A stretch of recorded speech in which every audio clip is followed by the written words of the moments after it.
Revival House Network.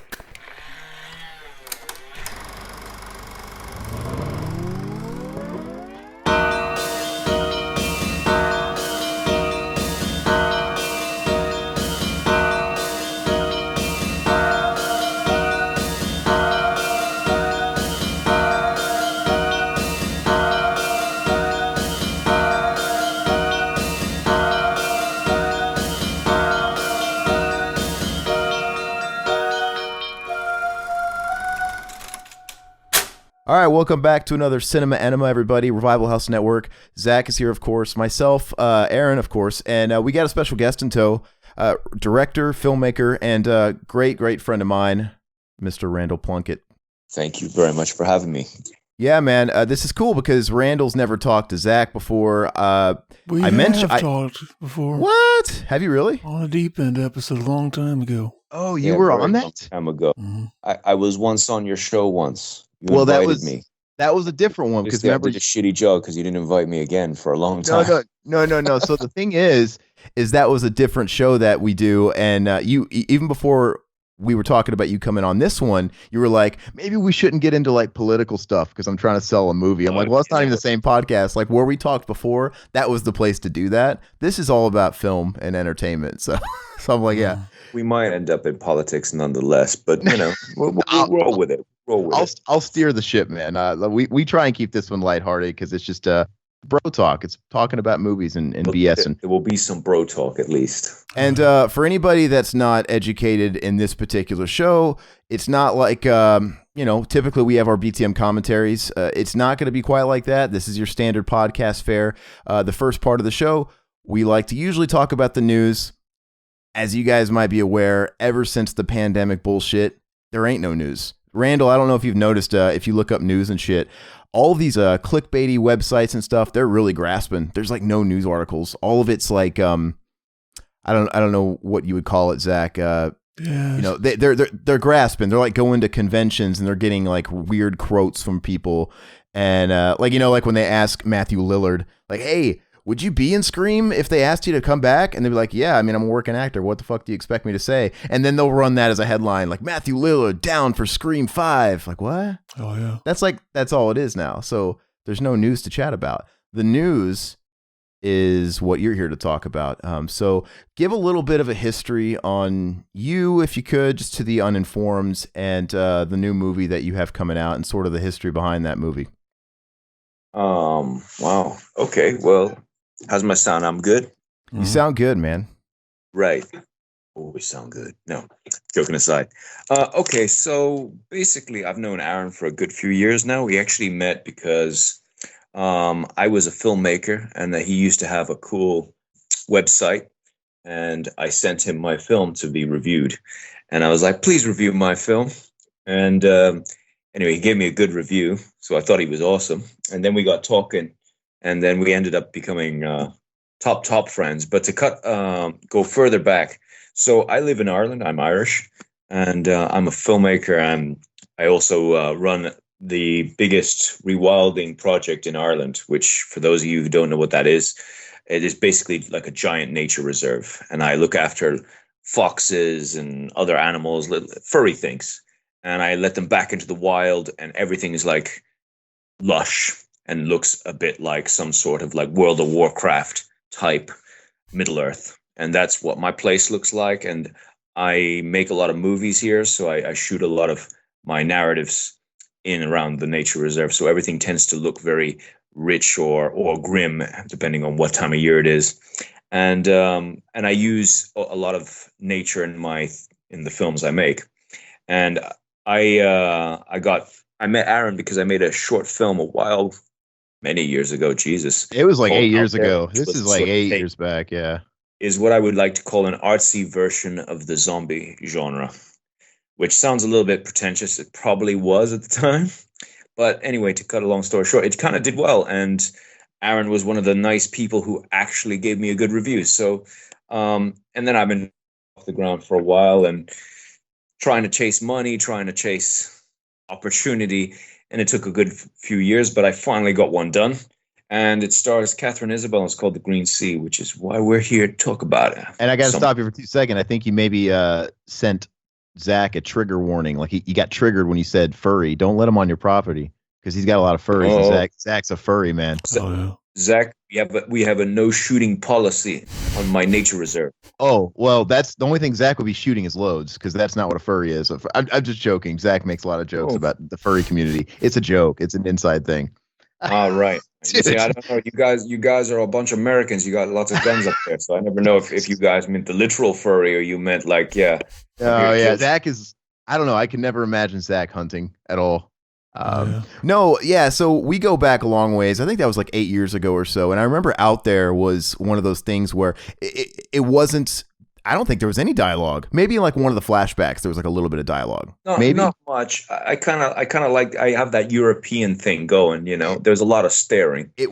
The cinematography was really great. It looked great, and the atmosphere was great. So, I didn't know who the hell Randal was, so it wasn't like me kissing anybody's ass. I legit liked it. And at those times, we were getting those, when you have any kind of like platform, any kind of website, even a blog, every indie filmmaker is just throwing whatever their project is at you to review it. So at that point, I was getting like 100 fucking things a day, and I'm like, I wasn't even opening half the links or reading half of the pleas, just because it's just too much. I don't know what it was about his, but I clicked on it. Maybe it was just the right time. Maybe I had a moment. Maybe there was some kind of intrigue. I don't know, but I watched it, and I'm glad I did, because I'm like, oh, this one's actually really good. And so I reached out to him. But yeah, so The Green Sea, though, this one's a long time in the making. I think even when you were on the deep end, that's the thing you were doing with me, you were working on it. Yeah, you were actually filming it, and that was a long ass time ago. So it's been a long time coming.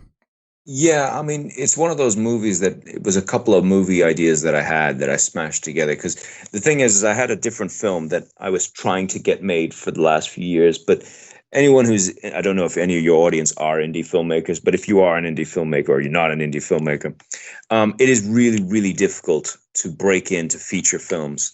And it's particularly difficult if you're going to break into feature films with a budget and with talent, because you kind of have to jump through a lot of hoops.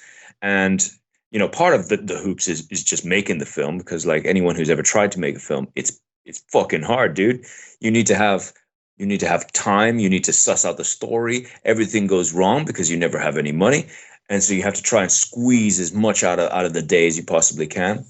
But the technical side, the technical piece aside, trying to sell a movie where you get people's money and you have to sort of fit into so many categories, like it's got to be 90 minutes, because if you're an indie film and it's longer than that, it starts to work against you. It's got to have a famous name in it. Otherwise, it's got to be made for dirt cheap.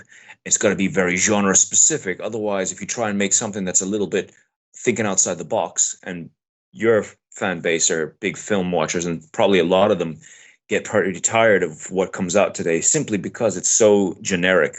And there's a reason for that. It's not that there aren't really good films that are being made. It's that nobody will buy those films. And that's really annoying for us filmmakers, because there's actually loads of talented people who want to do something different, who want to like push the envelope in terms of even genres, but the industry will not let us, literally, because they won't move the film, because you have to either succumb to either the film festival circuit, which has a lot of social politics involved, which again, if that's your thing, then hooray for you, but that's not my thing. So, and I'm the wrong gender, I'm the wrong color, and I'm white and privileged and straight. So that's, I'm the very worst of the worst. If I had one leg and I was gender fluid and all this other good stuff, then it would be easier. But no, white and privileged, not a good thing, especially in this day and age, because it does limit you. And especially in my country where they're very geared around those things. In fact, 50% of film sets in Ireland now on any kind of union stuff has to have women 50%, which, to be fair, it used to be about hiring the right people for the job. Now you're jumping through hoops again. But that aside, didn't mean to get into that side thing. No, but then you also have to fit things like it's got to be the length, it's got to be the color. You can't speak with accents, for example. It becomes a big problem because we're Irish, so we all speak like we're Irish. you know. And then the problem is that if we, the people who don't know, who haven't been to Ireland, we have regional accents. Now, my accent is a bit more, should we say, Muddled. Americanized. But It's if muddled. you were to speak to somebody from the north, I mean, you'll need subtitles, and nobody in the film industry likes to read. We don't like reading scripts, and we sure shit don't like reading subtitles on a movie. So big no-no.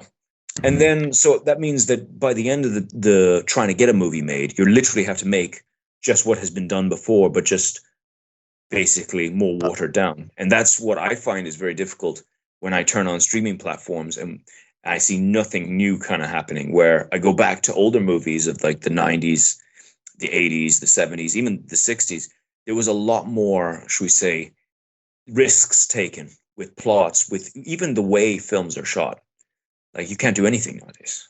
Well, there was there's like a new interview, like Quentin Tarantino's going around the interview circuit right now because he's got that book, right? That Once Upon a Time in Hollywood book novelization counterpart to the movie. And he did an interview recently where it was actually really interesting. He was talking about, you know, when he first came out in the 90s, he was coming off a very conservative period because he was saying that in the 70s, you know, you could have Travis Bickle and Taxi Driver, and you can have characters like that really didn't have a redeemable arc, and they could die at the end, and that was considered a commercial ending. Then the 80s, it changed. It's like, he's like, you couldn't do that stuff. You basically had, and if you did have a character that was like that, you had to have him redeem himself in the third act and basically come to realization the wrong of his ways and make amends and be redeemed, right? And he was saying that was the decade he was coming off of. And when he was trying to, obviously make Reservoir Dogs or whatever, he was told a lot of that BS. And because, like you were talking about, you know, this is what they're pushing for and this is what they want. And he just did it. He's like, why? Who says I can't do it? I guess I'm waiting for that next renaissance. I'm not saying Quentin Tarantino's the be all end all, but another figure like that somehow breaks through and just changes it and shifts it a little bit. Because right now it is all overly PC and everything. Everybody has to get a trophy, and I don't know. I mean, you can't even watch like a McDonald's ad without seeing it everywhere, right? Yeah, and I mean, don't get me wrong. Like, it's great. I get it. Yeah. I get it, and don't get me wrong, because there's people getting opportunity that perhaps didn't have opportunity, but we're not talking about that, because it's not about who's getting the movie. What people are accepting as the movies, because, you know, back when I when I first started, people wanted movies in 90 minutes, right? And that's a good length. You know, you got rooms for the commercials, you got rooms for all that good stuff, right? Nowadays, they want shorter and shorter, because with the Netflix generation, there is no commercials. So they want people to kind of watch movies. They don't want to get them too into it because they want you to keep clicking, right? And a lot of people watch Netflix before they go to bed. So the shorter the movie, the more likely they got people doing shows. They got people doing, they want things faster and faster and faster. And, you know, look, it's not easy to get into a film if there's no depth to it. And I hate to say it, it's really hard to have a lot of depth in an hour and 10 minutes. Mm-hmm. You know, Yeah. Series have seasons to do it. A film, like 90 minutes is already, it can be done. Anything can be done, but it takes a lot. But the problem is you're getting lower. And as you say, it's a 3-act structure, because I think the last movie I saw that broke the 3-act structure rule was actually David Fincher's Go with the Dragon Tattoo. And that's essentially had 5 acts, that film. But other than that one, I'm trying to think if there's another one that I've seen recently. That was probably the last one. And he got a lot of shit for that film, from what I understood, you know? And as a result, he'll never get the sequel. And then they made that Abomination, which was the one that came afterwards, which was just, oh my God. No, it's funny. Speaking of formulas and things like that, I mean, Zach, it's funny because when we watched that abortion of a movie, that new Mortal Kombat movie, you were like, yeah, in the first 5 minutes, I knew this was a Marvel movie, because Zach says everything's in the Marvel structure now. And he's kind of got a point, especially anything that's going into the theaters. Bang on the money, man, because the problem is they know the people who are a lot of the executives who are doing these things, they're not creative. They know how to do their job, right? As in, they know how to like organize films to be made and know how to get product to the market, but they're not creative. I mean, I meet a lot of producers. There's very few producers I meet who are creatively artistic. Now, you don't need to be, but it helps to know shit and not dog shit. It also helps when you're trying to sell a film and not product. And don't get me wrong, I'm not being the wounded artist who doesn't think that film industry is product. It is product, but it doesn't mean it has to be shit product. Mm-hmm. You know what I mean? Yeah, we'll watch it anyway, but I mean, come on. There's no kind of value put in. And how many people in your Netflix or Amazon or whatever you guys have over there, Vudu, and sit there and go through the whole night looking for movies that you barely are interested in, and you just end up clicking on something and you give it like a 2-star on IMDb or whatever it is, because that seems it's like Groundhog Day for me. Every time I turn on Netflix, I go there, I watch some generic rubbish, I give it a shitty review. I shouldn't be saying that because everybody's going to give me a shitty review now. But I mean, but you're right. It's all just fluff that to fill the aisles, to fill the shelves, and to fill their libraries on those platforms. And it's and it is now. Like, you can go to like a Redbox, like we have Redbox here, Netflix. It's essentially very similar, and you can just tell by the box art, like the fucking or the thumbnail. It's not even box art anymore. The thumbnails are uninspired. They're all using the same like shitty graphic art template. None of it's appealing. That's why it's always really rare. I don't throw out 9s or 10s if I'm on something like Letterboxd willy-nilly. I try and be very, very stubborn with that. And even if a movie is well deserving of one, it won't get it at first. I have to like sit on it. It'll have to get changed to that. But I'm like you, right? I love movies. I lived and breathed. Hell, I even spend my life trying to make movies. But the problem is that I feel very uninspired by what I see nowadays, and amongst my peers as well. It's not like I get excited, and it used to be, but now even the film festival movies, because even the film festivals are doing it in a certain way, and the film festivals are the gatekeepers for a large portion of the indie world. Like, if you do not get into one of the major indie films, you basically are not going to make any money, straight up, unless you are maybe a very commercialized horror movie. And when I mean to your audience who are James talking, Bond fits the budget range, right? So really low, but with a good production values are measured on, and this is how a lot of the time how buyers will buy stuff, right? They go into a movie, right? And they'll do everything to lowball the filmmaker. And, obviously there's a whole, without going into deep business of how the films are bought and sold.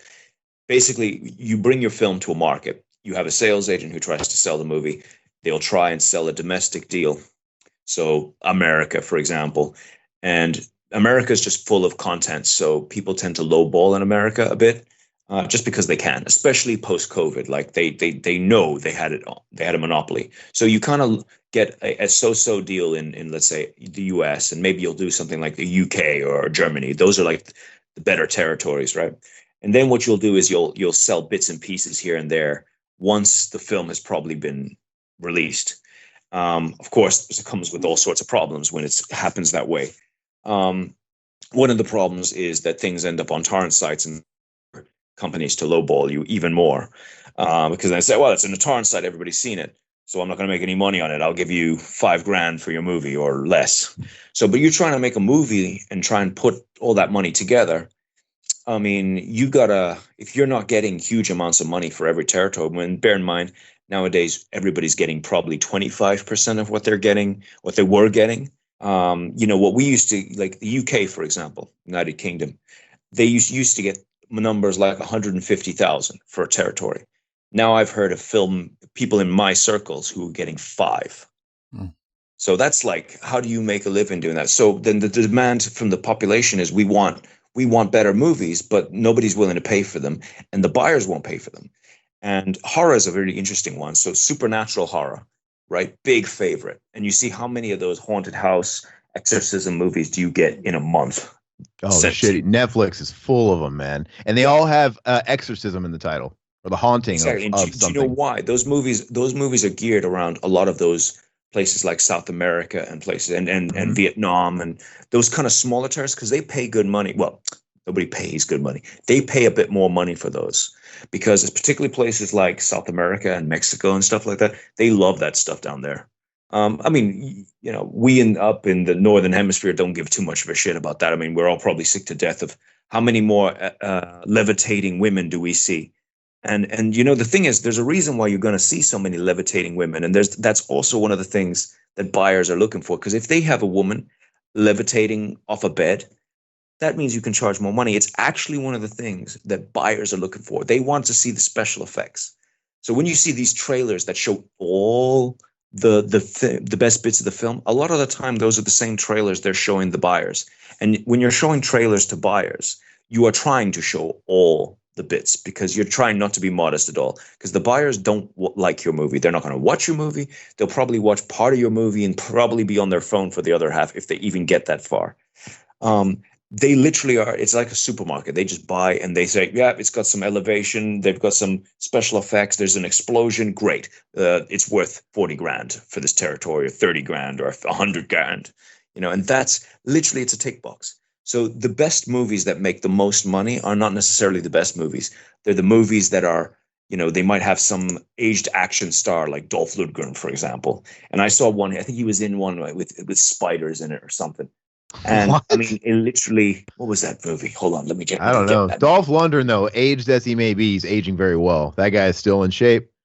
Sure, but I mean, do you run to the stores to watch a Dolph Lundgren movie? No, I mean, there's clearly two categories. There's movies that are streaming only, and I would never buy, and there's movies like you said, I would. Like we were talking on our show last night. I pre-ordered that 4K Demons 1 and 2 set. That's a movie you go out of your way to pre-order and buy on a physical media. But yeah, I mean, even Dolph Lundgren, if he's attacking giant spiders, I don't know, man. I might be convinced to watch that one late night on Tubi or something on a streaming network. It's also starring Jeff Daniels and it's Arachnophobia too. I'm in. Fuck. Yeah, exactly. But yeah, I'm not going to go out and buy that, right? So I'm just joking. I wouldn't watch Arachnophobia 2 with fucking Dolph Lundgren. It's funny though, man. Randall's up in here crushing the spirits of every aspiring filmmaker. Let me tell you how it is. Listen to a word I've said, guys. No, I'm just kidding. I'm a cynical guy from the country. I live out in the woods. I hate people, so don't take it personally. Go out and make films and live a happy life. Be merry. No, what's funny though is you made a great point about the streaming being prominent and no commercials, so maybe the run times are getting tighter and tighter and tighter. That aside, I mean, I was actually noticing, maybe it hasn't been in the last couple of years, but it seems like in more recent times, I feel like movies are getting longer and longer and longer. Maybe that's like the big ones. Sorry, let me interrupt you here. It wasn't spiders. What am I talking about? It was Don't Kill It. Right, which is basically demons. Sorry, same shit. You see how all these Big Spiders was the other movie. They do the same. If you watch the trailer for that and study that, you will see heads exploding. You will see guns going off. You will see it is literally designed to. This movie was made, and whoever made this movie, Mike Mendez, right? Whoever this guy is, fuck that guy. This guy knows how to make movies, and it's not that he's so good. He knows how to sell movies. Because that's what the buyers are looking for, 100%. Now, we, the audience, probably don't give a shit. And we watch that and go, ugh, that was so bad. But this guy is making the big dime because he knows exactly what the buyers are looking for. What's funny is your like stupider version you came up with, he's fighting spiders, sounded better. Well, you got to understand, the buyers are completely disconnected from the audience, right? The reason you see such shite all the time is because they're middle-aged men. Half of them don't know how to use social media. And there you go. You got guys who still think Bruce Willis is relevant. Oh, hell yeah. Yeah, he's not. He's actually the king of Netflix filler. Yeah, but that's the thing. Like, if you look at Bruce Willis, right? He pops off these movies constantly, right? And a friend of mine was involved with Die Hard, right? Now, he's a very difficult person from what I understood. And my friend, who was a Bruce Willis fan for a long time, left that set saying, there's no fucking way that I even wanted to be near this guy. Without going into detail other people's stories. But yeah, very, very he does all these situation to be around. He does all these like VOD straight to Netflix and Redbox movies now, and he'll basically take a big paycheck for one day's work. He'll come down, and he'll be in like one scene, and then they'll use a double and shoot him from the back of his head, like the rest of it. He was like ripping out pages of the script and just saying, we're not filming that whenever according to like Kevin Smith, whenever they did fucking Cop Out or whatever. Yeah. And which is, I'm wondering if he's like, that's the problem. But yeah. I don't know, but I felt like big movies were getting longer and longer and longer before all that. Like, It's definitely comedies. Like, basically, the one thing you think shouldn't get longer is the ones they're making longer. Because Judd Apatow, that guy can't make a movie under 2.5 hours, and they usually star Adam Sandler or Seth Rogen. I'm like, what the fuck is going on here? And all his movies, for example, I don't know why I'm just targeting him. All his movies, they go on. They're actually okay up until you've got about 45 minutes left. And it's like, this movie clearly had an end right here, and it just keeps going. And you don't know why it keeps going. He's a big fan. He can't self-edit. He's a big fan of that thing where it's like, oh, let's let these comedic actors just improvise, and then we'll just use it all in the movie instead of just the best shit. It's like weird. Yeah. I actually really enjoyed his movie Funny People, the one with Adam Sandler, actually. But I'm like, man, this needs 40 minutes off of it. And it has like an obvious ending, like 40 minutes from the actual end. Like to me, the story is wrapped up here. Mm-hmm. Like, and it's kind of like they're giving you the hidden track on a 90s Korn album. Hey, fast forward. Like there's a secret song if you just can wait around 40 more minutes of this bullshit. Yeah. And it's like, what's going on here? But no, anyway, yeah, I felt, especially comedies, but I think you can tell most stories really well in 90 minutes. That's just my opinion. I mean, obviously the movies that, the really good movies that go beyond that and are long, they earn it, but I don't think most movies earn it these days that are going way too long, in my opinion. But I agree with you there because you get about 30 minutes per act, right? When that's actually nice and symmetrical. It kind of works. You got 30 minutes to set up the movie. You got 30 minutes to have the middle bit, and you got 30 minutes to finish the movie. I mean, that's all very doable. It's because I mean some of the great films were made in 90 minutes, but it starts to get a little harder once you start getting to an hour and 10. Because then you're now 20 minutes out of a movie is quite a lot, and now you've got to set up a movie, and unless you're going to have something that's very much not story driven and just maybe, action adventure. Well, how do animated movies, because animated movies like Pixar and Disney shit, those are like over 2 hours. And so that's part of the problem too. But back in the day, just even a few years ago, the standard for animated features was different than live action. And you could not put a live action movie starring Tom Hanks or whatever in theaters and it not be under 90 minutes. Like you just didn't see it. Like it just, but Aladdin could be 79 minutes and it's totally fine. Those old kids cartoons, it seemed like they were like, oh, kids need less time to sit. Like you just show them fucking colorful things and they're in, baby. So why could some of those old Disney movies, for example, or animated, why can they tell a story really well in 79 minutes? I mean, I think there's something to that. I don't think they do. Could. I think you just have the warm fuzzies for those, and you think they're telling the story well. But they tell the story. They all do. The Lion King, case in point. The Lion King was like a fucking 80-minute movie, the classic. But when they remade it, as much as it's just like a shot-for-shot pointless remake, it was somehow 2 hours. Like what? How do they do this?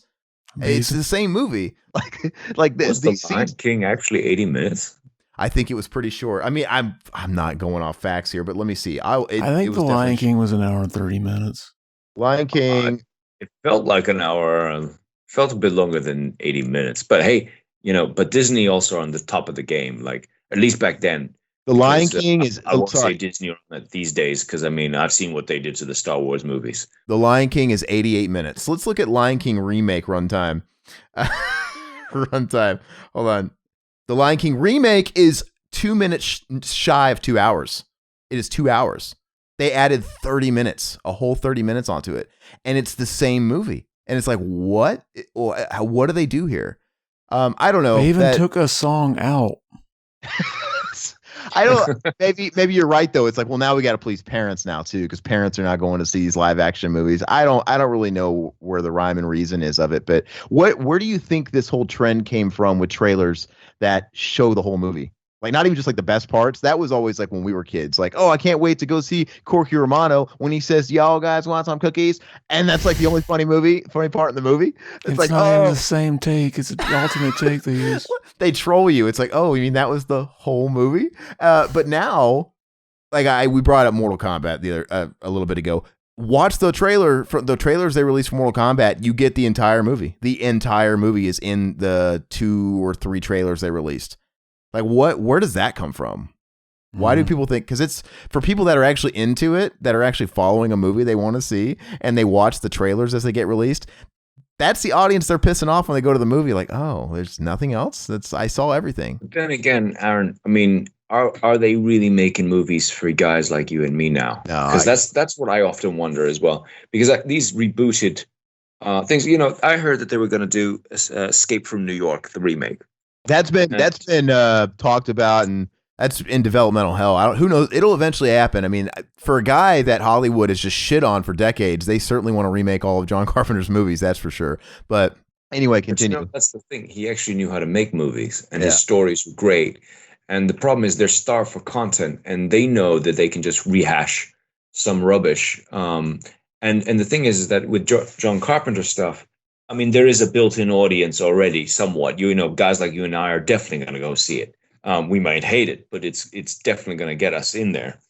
And then you've got a whole generation of kids who don't do it. But I mean, the problem is it going to be, you know, Snake Plissken played by, I don't know who's the young muscly guy, the Captain Rock America. Johnson. no. You're thinking Big Trouble in Little China, where they cast Rock.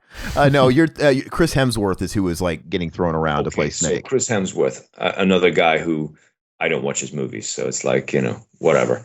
But that guy, fine. Is he going to be jumping through the place and doing all that Marvel stuff? And there's going to be loads of CG of him smashing through windows when we just want to see some practical effects and some crazy one-liners. No, it's probably just going to have the same, and it's going to look like a sort of like the outtakes of Transformers in New York, probably, or somewhere. You know what I mean? It's gonna be some weak ass shit. Because the problem is they're not making movies for us. They just want to get stuff that they can stick on Netflix or stick on Disney or whatever it is now that you have the big movies. I don't think probably Escape from New York probably wouldn't end up on Netflix. It'd probably end up on whatever. Oh, yes, Escape from New York has been on Netflix. I mean, it's coming straight to Crackle. It's a Crackle exclusive. Crackle, dude. Yeah, And Crackle. Joe Dirt too. Yeah. No, I mean, I don't know. Something's got to give. I mean, streaming is clearly the future, sadly. I mean, it's not going anywhere. I mean, look, I have no problem with streaming. It, in a way, it sort of beats piracy because people, look, it works with Spotify, doesn't it? Because a couple of years ago, musicians couldn't make any money at all. And I'm not saying before anyone just bombs the comment section of this little thing. I'm not saying musicians are doing well now, but they're at least, they've created a model that kind of works in the sense that, at least in theory, obviously, Spotify doesn't pay properly, but that's going to change fairly soon. But people can release songs now, like the 50s, like Elvis Presley did. They can just release singles as often or as little as they want. They don't have to necessarily bend and do the album format where you had exactly. And you look at musicians like, say, you know, we're going outside the realms here of film, but look at it from the music perspective. You look at people like Lil Peep or Juice WRLD, these guys who just blew up on YouTube. What's that other guy? Tekashi 69. Gucci Gang.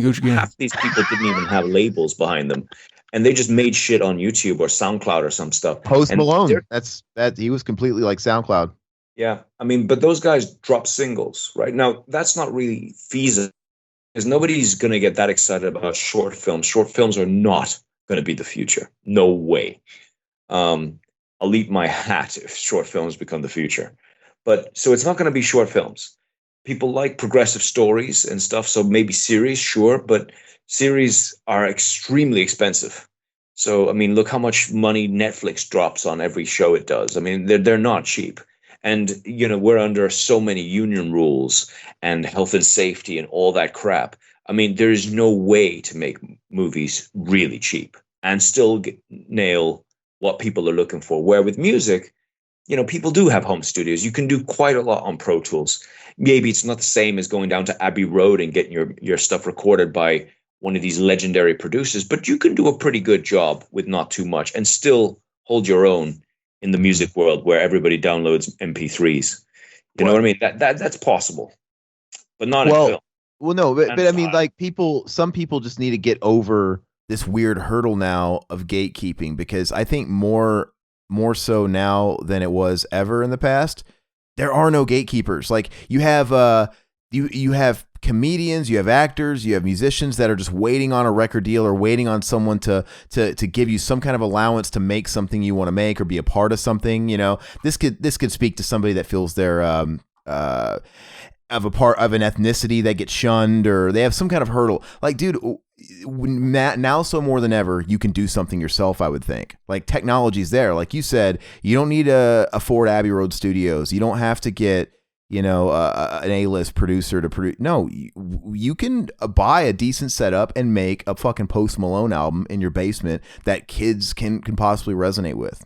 I mean, and you could do it with film too. I mean, like, I think people should only just wait and allow people to hold them down so much.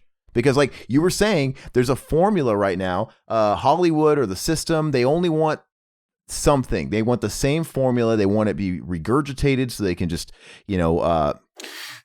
but make it. Be a Tarantino and be like, well, I don't give a fuck if this guy's not going to give me money to make this, and I want to do this, and I want to have not a happy ending. I don't want to have characters that are redeemable. They don't even have to be likable. I'm just going to go out and make it myself.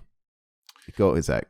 Did you notice, like, whenever they do, like, the super villain movie now, like Venom, like, they don't even, like, they don't write good enough to make you, like, kind of lay out their tortured story and get you to sympathize with them. Now it's just like, oh, now, even though they're the villain, we're just going to make them the hero in the movie. Like, they're still doing something good overall. And and Venom's way too popular of a character for them not to somehow make him into a hero. It's like, we got to capitalize and really squeeze blood from this stone. It's like, they're not doing the Joker movie. Yeah. They're doing fucking it's just, he's Spider-Man, but it's fucking, in this part, like, he's fighting for something good, though. Where's the line drawn, though, Randall? Like, is it possible? How much of it is us being old, curmudgeon-y, fucking out-of-touch boomers, and how much of us is being correct? Because, like, is there, like, a whole generation of young kids right now getting really inspired by Pixar movie after identical Pixar movie after identical Marvel movie that's like, oh my God, this is life shattering, and I can't wait to make these kind of movies someday. You know what I mean? At what point is the problem that might happen in I mean, we'll explore this for a moment. I can probably see, animation becoming more of a thing, and I don't mean what we have today. There's all sorts of new technology that the film industry is very slow to adopt. Things like Unreal and all these things. I mean, they did it. The Star Wars TV show that Apple did, I forget what that's called, The Mandalorian or something like that. Disney Plus, Mandalorian. These kind of, like, they were shooting scenes where they were projecting the scenes onto these walls. The old days you used to do it with green screen, but now they're becoming far more efficient, and they're able to. So people are making movies. People are able to start creating stuff from their bedroom, and literally, and that might be. Yeah. And I mean, really create stuff from their bedroom, because the problem is doing stuff with green screen is you still kind of have to have an actor. You still have to get the lighting right. Yeah. And you still have to shoot the fucking thing. Right. And I'm not saying you don't have to do that with some of this, but the thing is, it's becoming much more easy. You can start moving the camera. You can start shining lights where you don't have lights. You're creating something. So do I see cinema disappearing? No, but what you might start seeing is the equivalent of the singles SoundCloud thing happening with these sort of semi-half animated things that people are doing in their garages or whatever. And maybe that might start becoming the thing, and then Hollywood won't know what to do then, to be honest with you, because for the amount of money that they spend, are they going to outwit the 18-year-old kid who lives with his story to tell and can do it and know how to appeal to their generation? Because the studios are older guys. They're even older than I am. And, they're out of touch. I mean, I sort of feel that I'm somewhat out of touch, and I'm not even that old. I'm 38, but as you say, we're a different generation. Like, I grew up and I went to the cinema, and I'm going to the cinema. I'm going to be so miserable if COVID kills the cinema. Because that's where I want to watch movies. I still buy Blu-rays. I still have DVDs. In fact, I still buy DVDs, right? But that because I'm from Europe, and Europe DVDs are still going. I know in America, that's probably, like, everybody in who's listening to this is probably going, Jesus, what are we, from the past? But DVDs are like, Blu-ray never really took off in Europe, or at least not in, like, UK and Ireland the same way it did in America. We were slow adapters. So the DVDs remained, which is bizarre. But like I said, I still buy DVDs. I still buy Blu-rays, and I have intention of keep buying Blu-rays and DVDs because I like watching stuff on a disc. I absolutely hate fucking streaming. I will do it. I have movies, the streaming sites, Amazon, but I never enjoy them. It's the same with music. It's not that I don't stream. There's I a just don't ritual. like it as much. There's a ritual Whatever. of Picking out the movie on your shelf and looking through your collection and opening it up and placing it in the disc player or the VCR or whatever your format is. Same thing with like your vinyl obsession. Mhm. There's a ritual to set in the needle. Even more than that. I mean, I think it's not even just that. It's like, it's what I enjoy. It's what I'm comfortable with. It's like I take something off my shelf, I put it in the disc. I'm committed. I'm here to watch this thing. No, exactly. Yeah, you put time into having to select a movie, find a movie, and actually set it up and get comfortable. Whereas it's just all thrown at you on a streaming platform. So automatically you're not as invested just right out of the gate, right? You can just push the back button, right? Maybe I'll finish that later. Maybe I won't. I'm going to find something else, right? Mhm. That's the other thing. And don't get me wrong. I grew up at the time where there were video stores. And I remember some of my happiest moments were sitting in Blockbuster video, going down. And a lot of this was VHS back then, going for the Friday night movie. And, it was great. Like I had a lot of fun, and you'd watch different kinds of movies. The problem is I go to a streaming site like Netflix. I'm not really kinds of movies. I mean, I'm seeing a lot of movies that were made by different people, but they're not that different. You want zombies. There's maybe 2 or 3 zombie movies there. Probably there's only 3 of them that might be decent. And, and the problem is with that is that, you're going to watch some generic stuff like where you can actually, if you, like back in the old days when we had stuff, there was a lot more, I would say, experimentation with films, but those big networks just don't want anything too different. They want to be able to put volume in. That's what's important, because they can always show that there's always new stuff coming on. And that's what, rather than quality, they're trying to put volume in, especially some of the more competitive media sites. That's what they're trying to do. I mean, Amazon is a sewer for that. Well, speaking of which, the Green Sea is going to be going to like Amazon and all those platforms. By the right? way, sorry. Amazon's fantastic, and they took my movie. So okay, we love Amazon. It's definitely Netflix that's the sewer. There you go. That's joke aside, right? Yeah. Amazon does seem to get like stuff like A24 movies always go there first and stuff. Well, you see, maybe A24 is probably one of the very few companies that's still busting out decent stuff, but they have the pick of the litter, right? They're probably one of the very few. And, there's a lot of pretty good. You see, they have their favorites as well. I had A24 here doing The Green Knight. That movie, The Green Knight, that's going to come out. I don't think it's out in America yet. With Dave Patel or whatever his name is. So they made that movie here in my backyard. Bit of trivia there. And so I saw them make that movie. But the guy who made that movie, who is absolutely really, really good, and he's actually a cool enough guy. He's an American from Texas or whatever. He was telling me that, he had off the ground, especially at the beginning. Now, he did well with that Dragon movie, so he got a chance.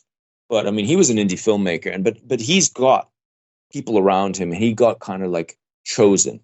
You know what I mean? But A24 has a handful of people that it likes. He's one of them, I would say.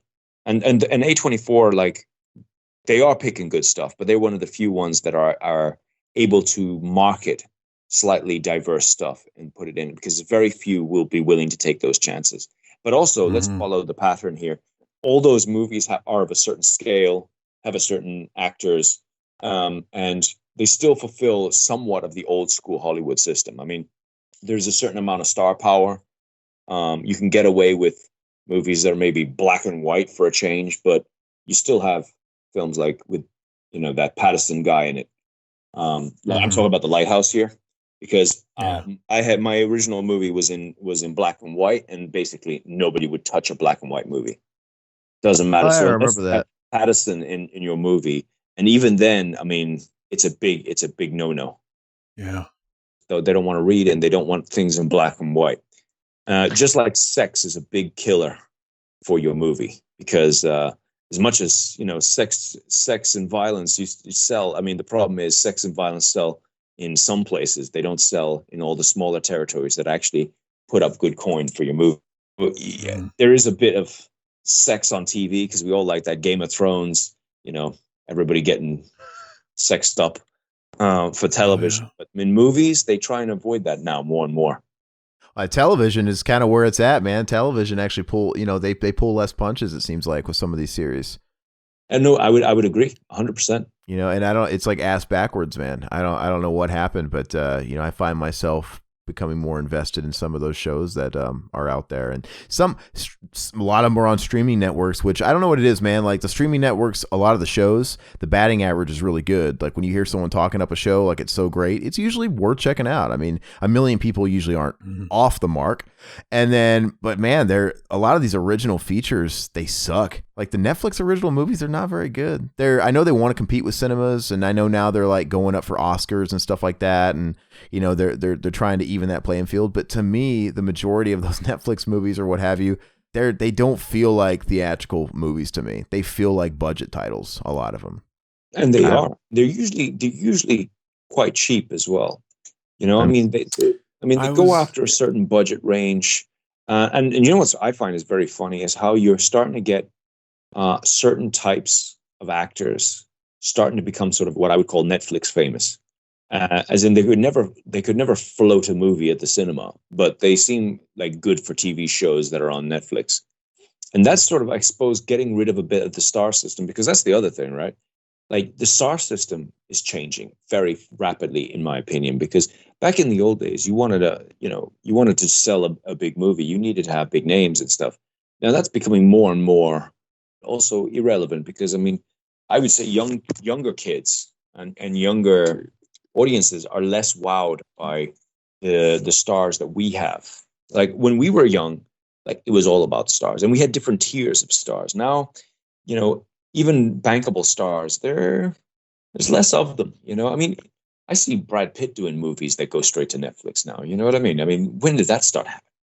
Well, it's not like the way you're putting it. Like they ink pretty impressive deals, right? They're making their money, and Netflix is just the house that's putting them out. I haven't watched the Brad Pitt stuff. I know he has a movie or two that he's done Netflix exclusive, but you have like, I don't know. I'm not saying they're all shit. I know a lot of them are. Like I watched that. God, what's that one dude? Ben Affleck was in it, and God, about like the cartels, and I don't remember the woman. I see they're so forgettable. I've already forgotten. Yeah, but that's the all blended. But that's again, like I said, they're so forgettable. They all look the same as well. That's the they other do. Thing, stylistic speaking. That's movies nowadays. Color. Everybody wants. I don't know. I hate the way a lot of the shot on digital stuff looks, and these weird film color schemes they use. They just look like shit. I don't know. People are afraid of some real contrast in colors these days. I don't know. Yeah, I would agree. Again, it comes down to formula as well, because they tend to shoot like the mainstream. So it's really funny, right? So cameras come and go in trend very quickly. Like when I started my career, a lot of the indie people were using the Red camera, and the Red camera is made by a company called Red. A lot of horror movies were shot on it at the time. Things like, I think American Mary was shot on Red. There was a lot of those kinds of movies. That. And it has a grimy, gritty look that was very popular for around the 2010s, 2013s. Then Ari, which is one of the competitors, which is a German company, came out with what they call the Alexa. That is your classic. Almost everybody in Hollywood now uses that, and all the indie guys use that, and they all have. And you can usually tell twinge. And they tend to color the movies very similarly, and you can almost tell just by looking at it. If you study it a little bit, like I do, I can look at the screens and pretty much tell you what camera it was, because they handle color in such a way. And I spend a lot of my time in the editing room, so I can kind of once you start recognizing the telltale signs, it's very easy to spot what was what. And then you have to do so much processing. You look at like what they did with Mad Max, the remake now, not the good one. It was a sequel. It was a sequel on that, and I got to say, at least with that, they kind of they made something that looked very, very different. Or at least great. Different. It's a sequel. It's not a remake. I guess it's kind of rebooting the franchise, but it is a sequel. It didn't do much for me, but I respect that it was a film. kind of. Well, so how would you say a movie like Green Sea fits in with the modern movies and all these other movies that we're talking about? What did you film the Green Sea on, by the way? Sony F55. So Sony's not a popular camera sorry, it is a popular camera, but it's not the go-to camera. So I've always liked things a bit different, right? So we shot Sony F55, which was a slightly older camera.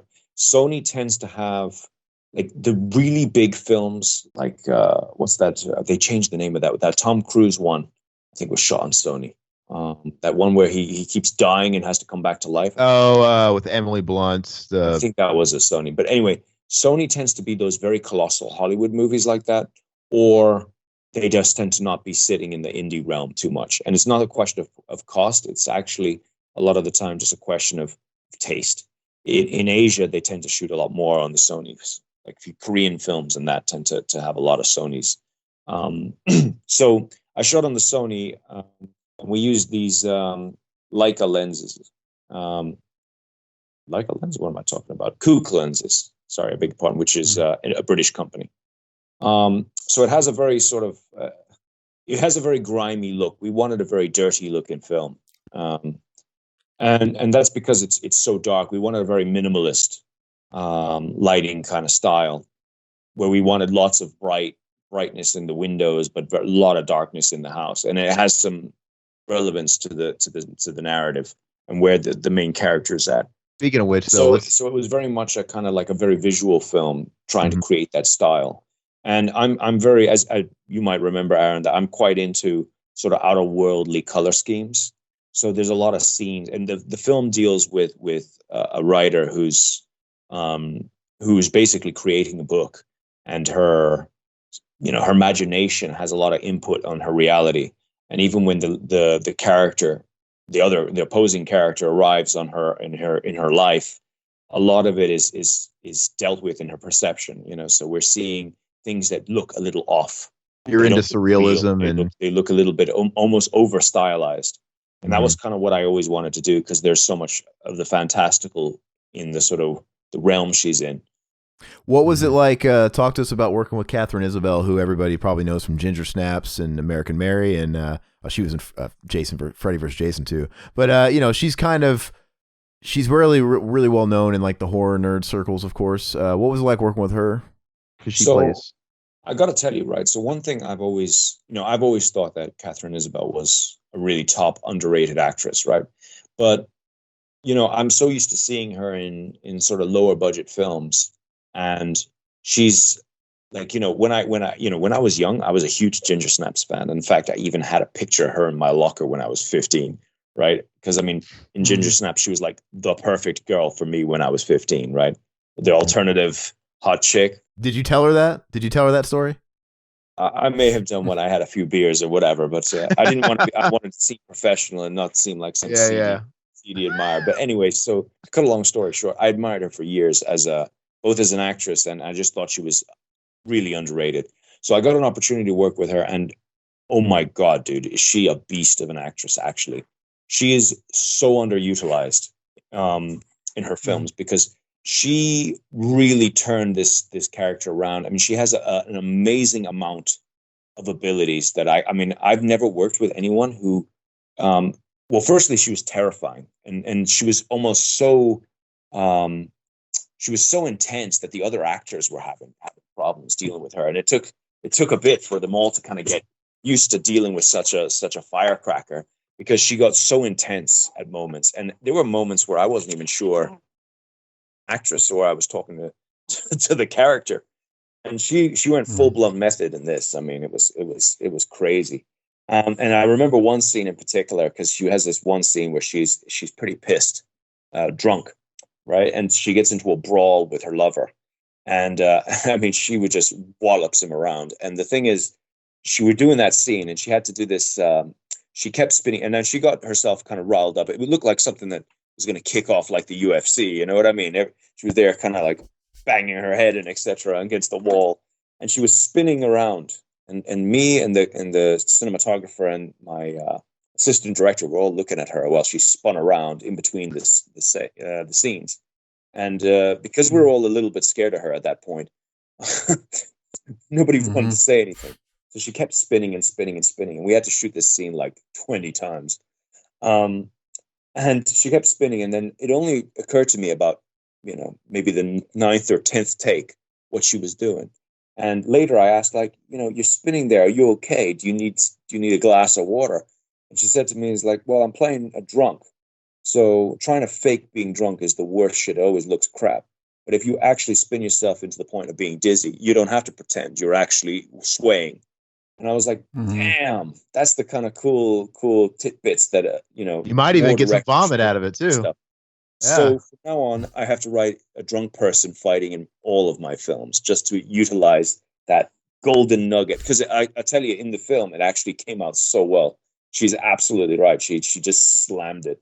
And the thing is like that we moved the camera a lot with her. So the camera was moving as sort of back and forth as she was. So it really does quite look intense. And when she swings the punch, like, I mean, it's raw. I mean, I think you've seen it. So you've seen like that scene, how good that actually works. Yeah. And you're right. That crazy spinning thing. People that try and play drunk, it more often goes wrong than it does right. And I never thought about that, but that's a pretty good method. I know. I mean, that's what I mean. It's like working with someone who, and bear in mind, she's been working since she was really young. I think her and her brother. She was on an episode of like Goosebumps. Yeah, I think there was that. Then they did a lot of those. I think she did some Hallmark movies as well. Like she was working as a child. I think Ginger Snaps was like her 5th or something, 6th film, probably. Like it was probably her first like seriously cool horror role. But I mean, she had done stuff because her parents are all into the film industry as well. Her father was like the production designer for the X-Files, as in the production designer for the X-Files. And those who don't know, the production designer is the person who's actually does all the sets and does all the like the designs and stuff. Now, apparently, he did the entire series. Now, that's ludicrous. For most like programs, they have a general aesthetic, but they'll have like each episode might have a production design. As far as I understand, he did the entire series, which will basically fry any normal person. So respect. And the X-Files looked amazing for the time. I mean, it was awesome. And in fact, a little bit of trivia, we had the lens that was used in the X-Files, which was a Nikon, and it was this big telephoto lens. And the geeks who are always like conspiracy theorists, the tinfoil hat guys, forget what they're called. They have lone gunman. It's the very lens that they have in the series, and we had to shoot with it because I'm a big X-Files geek. Yeah, so it was really intense to work with her. And like I said, I've never worked with someone who is that intense. And like she's very, very, she can be very intimidating, not just from a talent point of view, but also just, because she is so in it. And it was hard because, I mean, look, she's been working for, I think, 30 years, something like that, 25. And, I'm still a little bit, fresh, I'm a first timer. I was like, be gentle with me. But she was just hell raised. And this is a role where she doesn't play a nice person. Like she is a bitch in this, you know what I mean? She's a demon for a lot of the movie. So it's when I pitched it at her, I kind of said that this will be your monster, as in, what's the name? Christina Ricci and Charlize Theron. Yeah. So she was going to be the Charlize Theron of this movie. And I'd say she wiped the floor with Charlize Theron, but maybe I'm a little biased. So just to get it out and to address the people that might be listening right now, how would you sell this movie, like for fans of, and maybe it kind of goes into like your main inspirations as a filmmaker, right? Because I mean, of course, it's going to bleed into what this is, but how would you describe this flick? First off, it's a little bit unorthodox because, like I said to you, it's very rare you get an opportunity to do something a little bit different.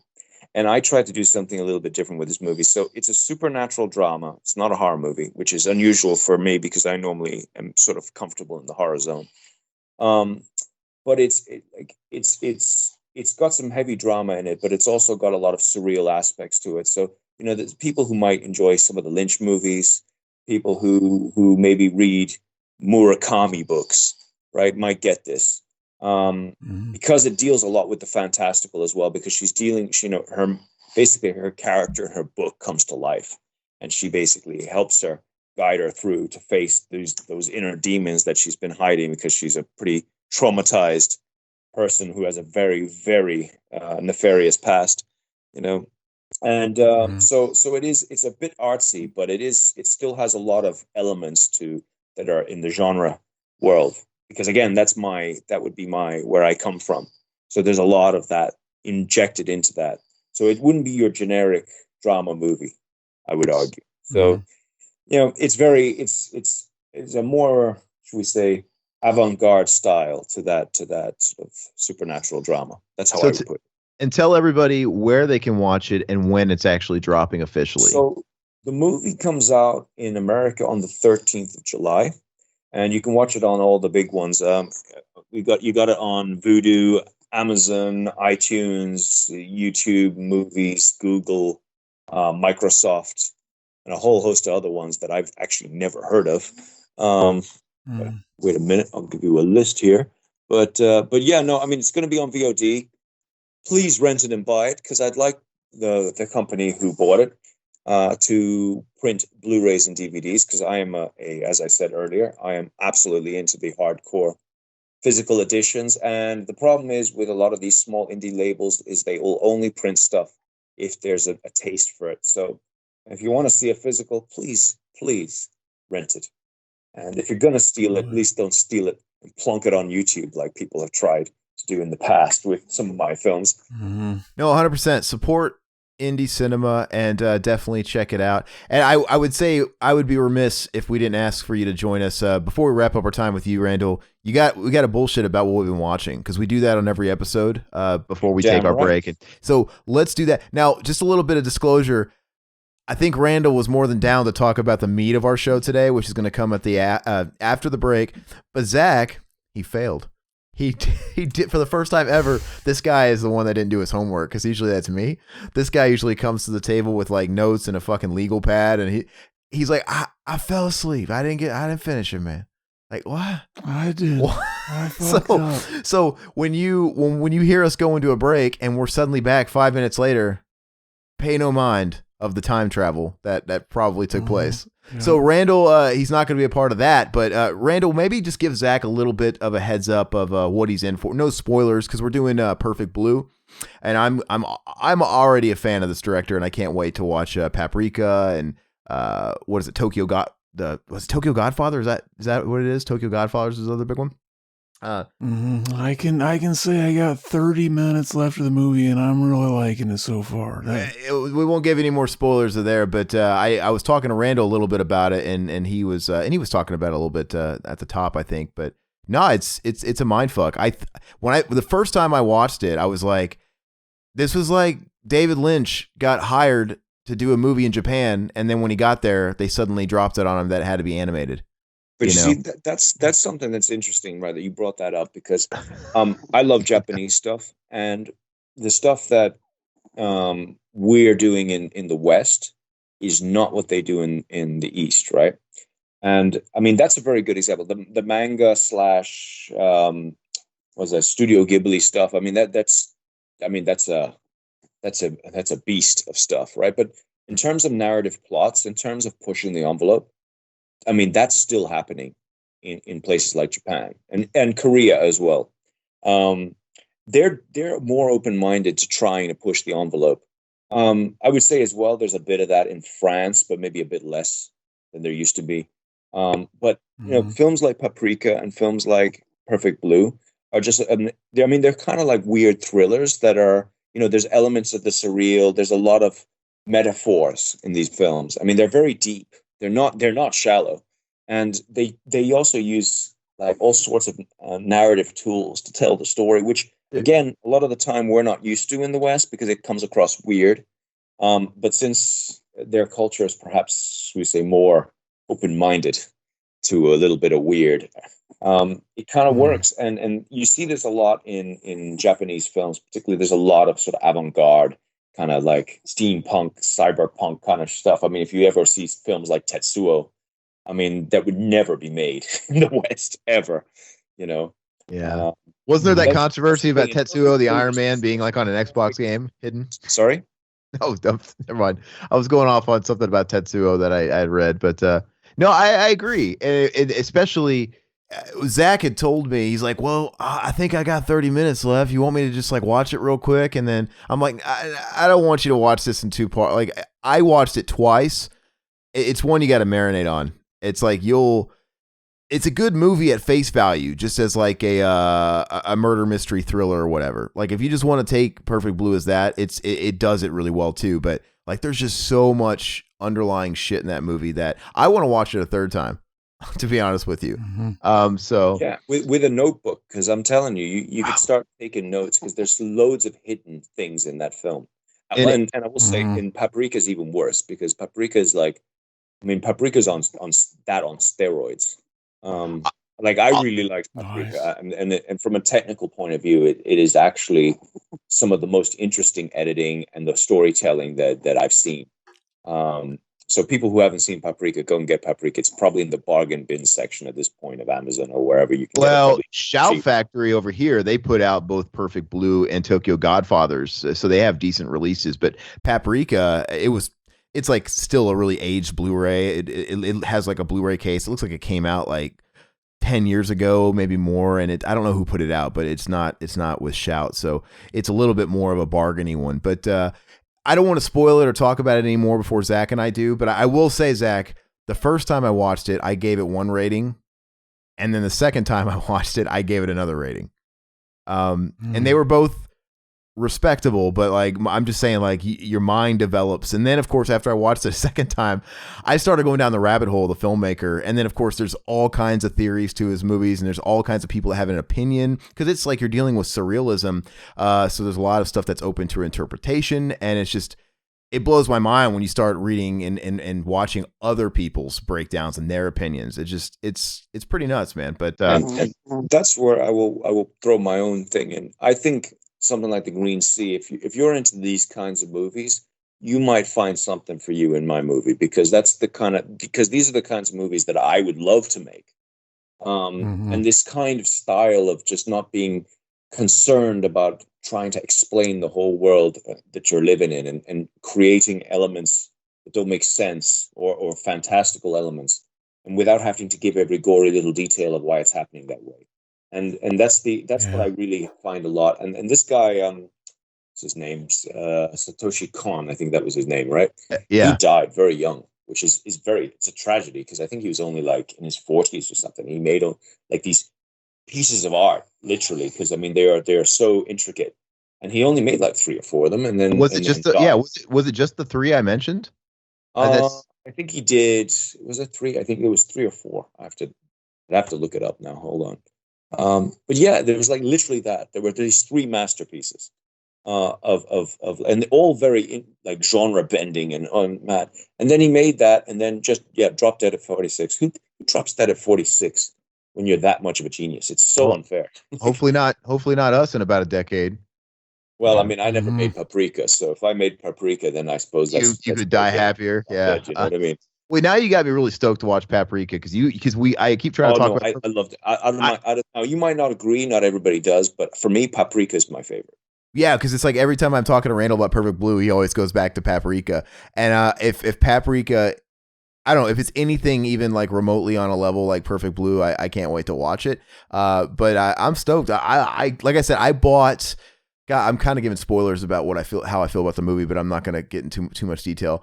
But as soon as I watched it, because I have been finding a little bit of appreciation for not Japanese movies in particular, but Japanese anime, because I always sort of shunned it just because I stereotyped it, right? I think, oh, anime, you mean that like weeb shit, like, you know, like the cutesy, I don't like really, I don't like that. It's not my thing.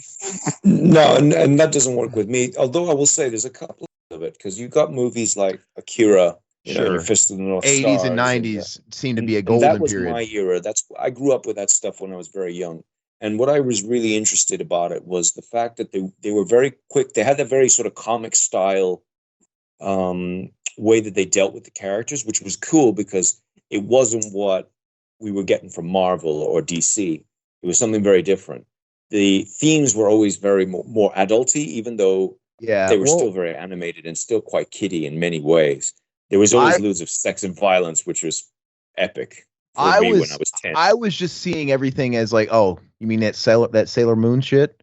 Like I was seeing everything like it was Sailor Moon or Hello Kitty, and that's really narrow-minded of me. But anyway, so I started my journey with that last year, and with HBO Max here in the States. We got HBO Max that came out, and they acquired a partnership with Studio Ghibli. So HBO Max, a streaming service, which, by the way, is probably my favorite out of all of them.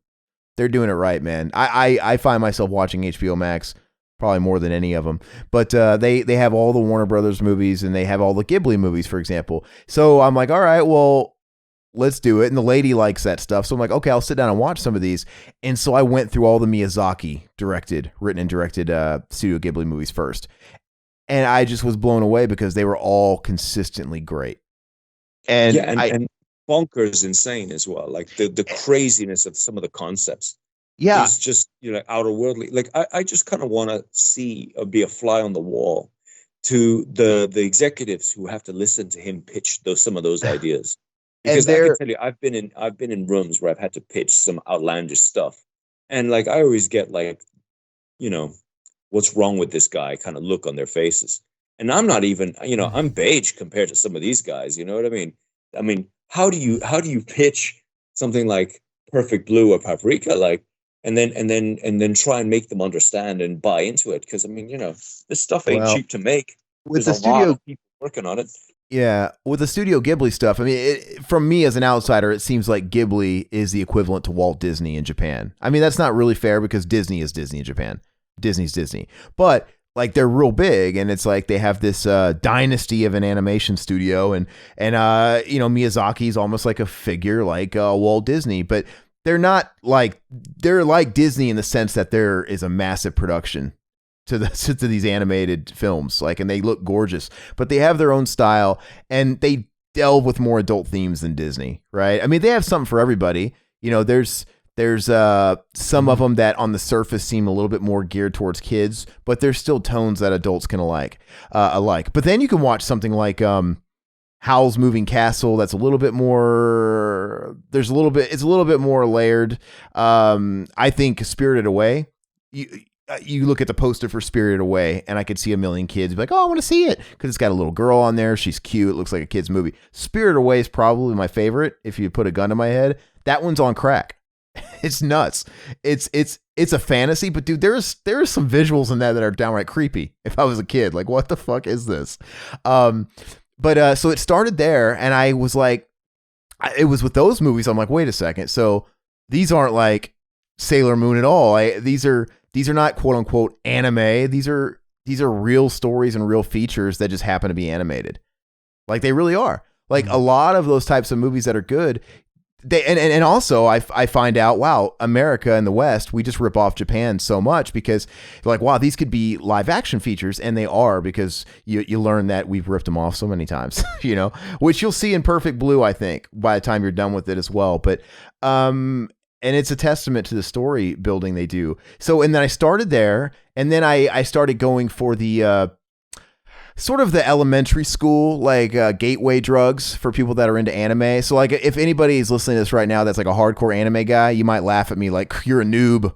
Like, you mean you just now watched Akira? You know what I mean? But it's like if somebody's been listening to Britney Spears their whole life and they're interested in getting into heavy metal, you don't give them fucking Dark Throne. You give them the Black Album by Metallica, right? Well, whoa! I give them Dark Throne. No, listen, I know. The Black Album from me, no way. No, listen. They get Dark Throne. You know what I mean, though. But like Zach would give him Converge, right? Jane Doe or whatever. I would go with Converge too.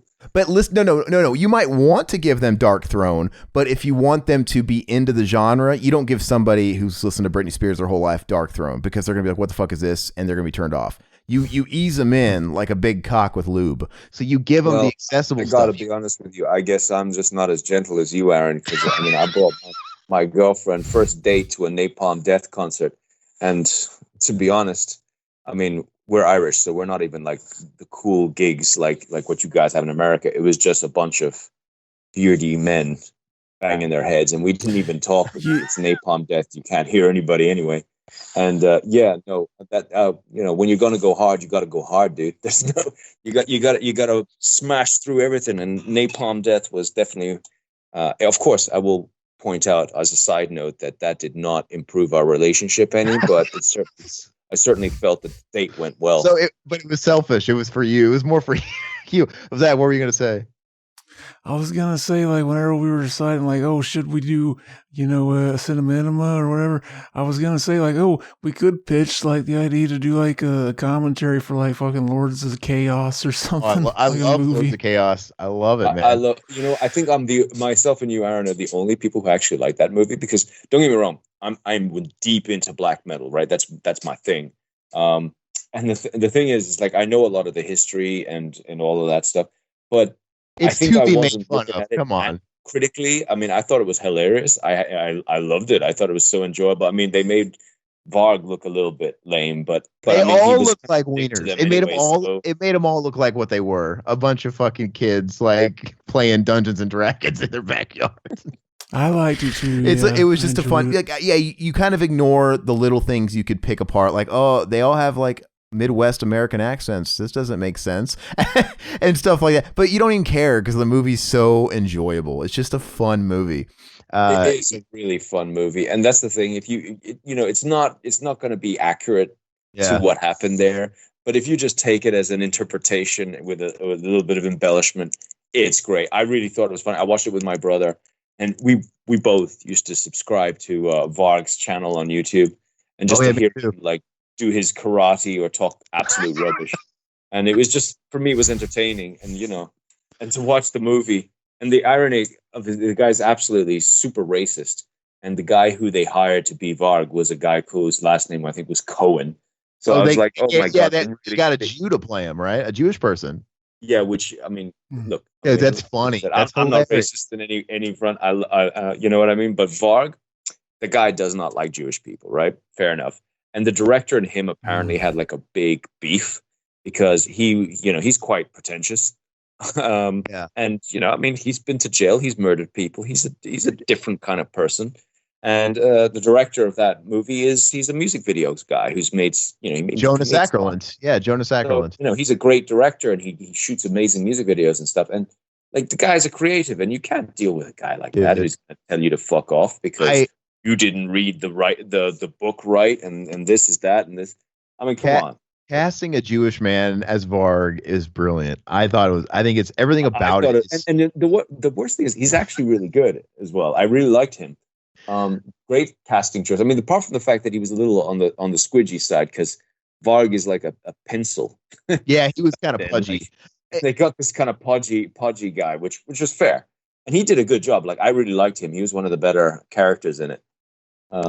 Sex fiend. If they were going to embellish any more in the movie, they should have just went all in. And Jonas Ackerland should have been like, "Hey, you know what? Let's make Varg a closet homosexual in this." just send him over the edge. They just to troll him. Injected a bit of Gregoraki into this, and they could have had multicolored, like slightly queer scenes where they're looking in each other's eyes and talking in monotone. They could have done that too. Look, so like they all agree to have a sex orgy and fucking swear to never bring it up. They both got the spikes and the leather straps. Why not go full? I think for what the movie is, it's brilliant because I mean, you can like the music and you can like the scene and all that stuff, but you got to call a spade a spade. It was silly too. It was like WWE, and some of those people, if you're in on it and you're into the genre and you're part of the genre, like you might be in a band that's in on it.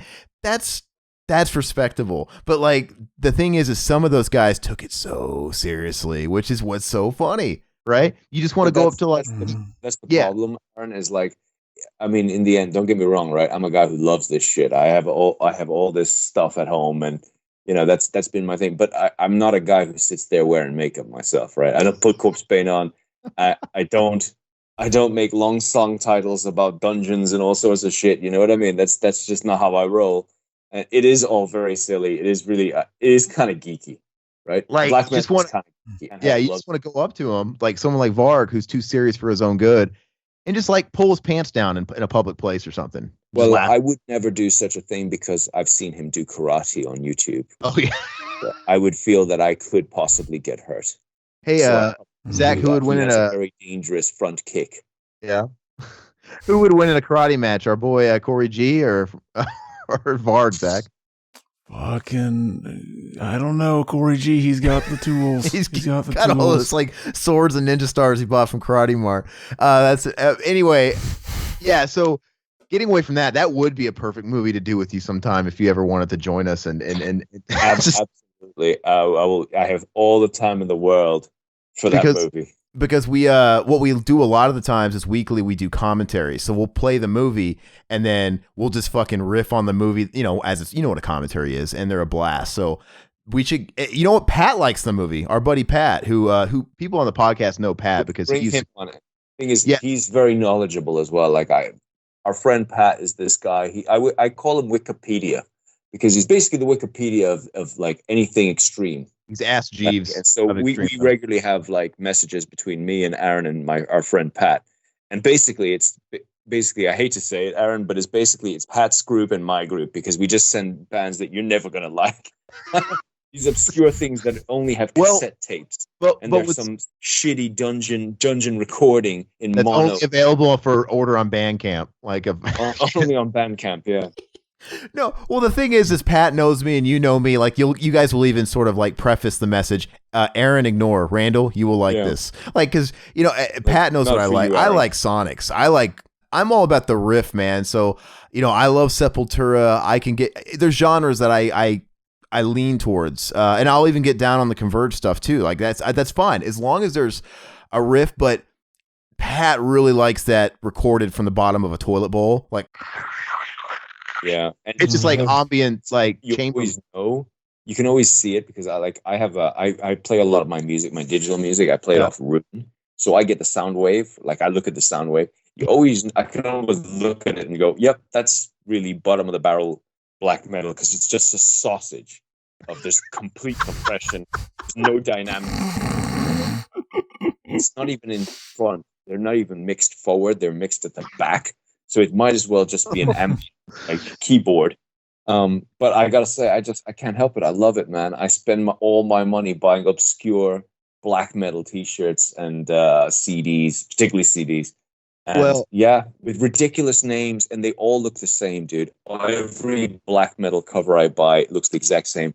And In the Woods.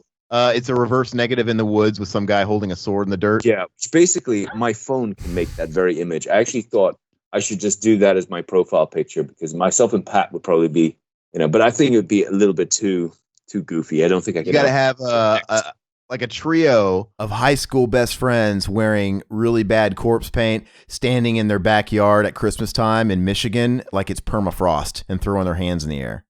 Yeah.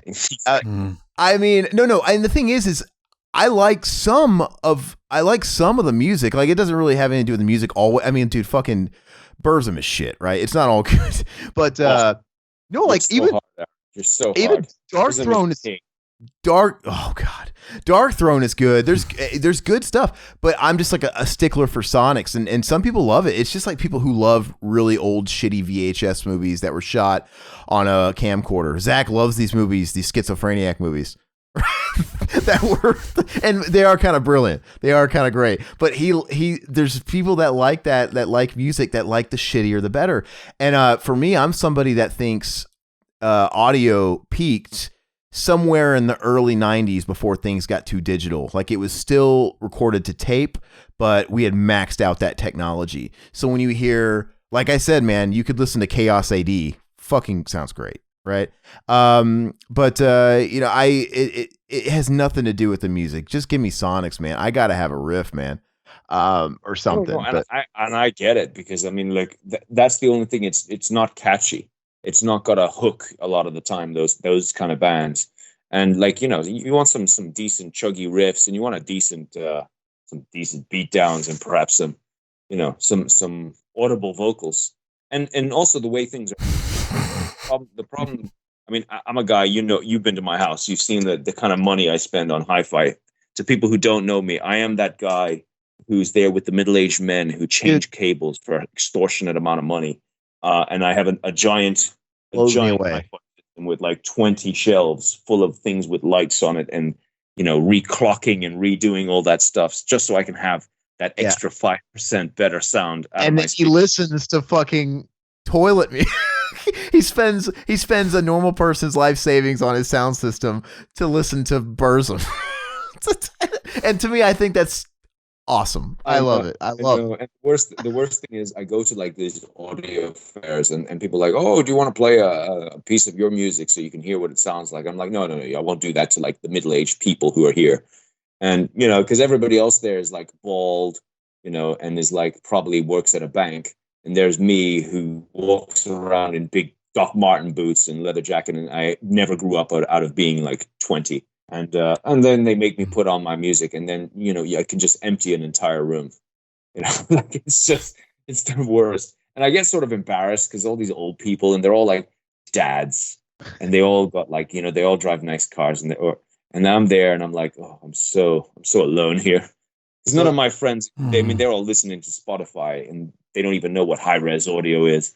Sometimes Pat feels like my antithesis because he hates like prog music, and I love a lot of prog rock, whether it's like Genesis and Yes and Camel and like your grandpa's progressive rock, or like progressive metal. And I'm talking of the 70s, 80s, and even to modern, because of the exact opposite of that, because they're the guys like a Steven Wilson or whatever.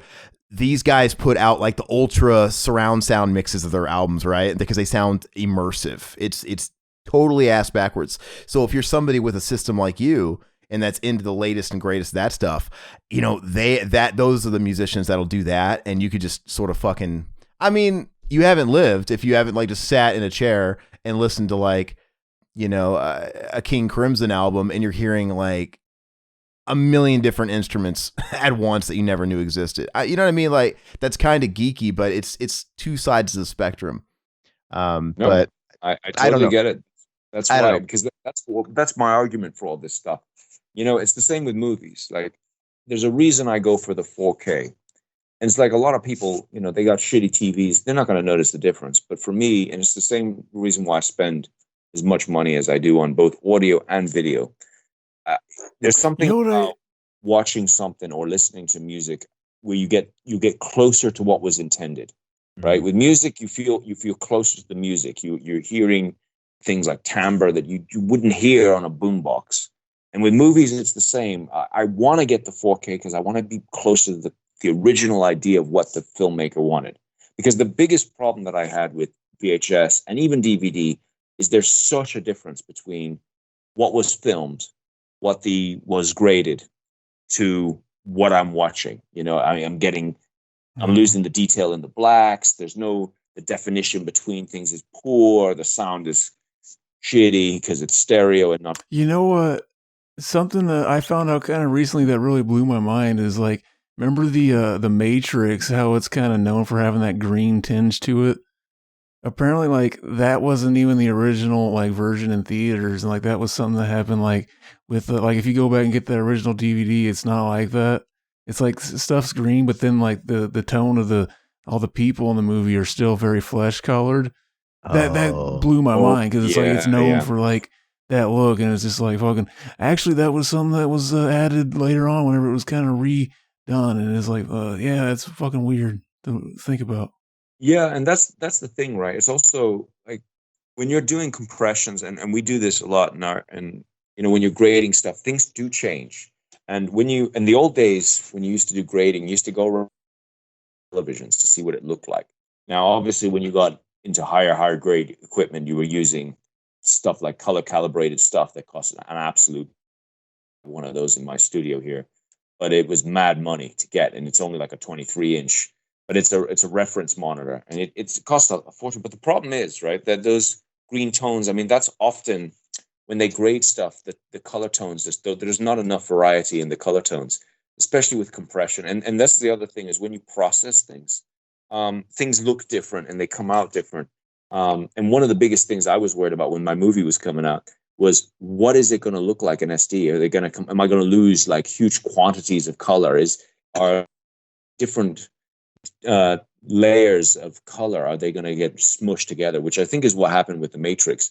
Like they shot that in, I think it was 35 millimeter, and they obviously did an amazing like work because it looks amazing and even still does look amazing. But when they were compressing it down, they were obviously trying to get to keep it without losing the detail. And unfortunately, like a lot of those things like aliasing and even some tonal shifts, I mean, they're lost because there's the information is just not simply there. So it's amazing to see these like 4K reproductions coming back, and you're suddenly actually seeing the movie like what it's supposed to be. Because I saw some of the stuff that Jaws and Gattaca were another one where they had a very sort of orangey, syrupy look. And if you look at the 4K versions of those, there's now much more separation between those colors. And I imagine it has largely to do with the downsizing into DVD. And a lot of the stuff that came in early Blu-ray, I mean, it was only partially. The tech was still probably very simple, or there was not the want to do too much tweaking. But nowadays, I think that sort of areas, people are so interested in that now, especially anyone who's going to buy 4K. I mean, you really do have to sell something decent. Otherwise, people aren't going to go for it.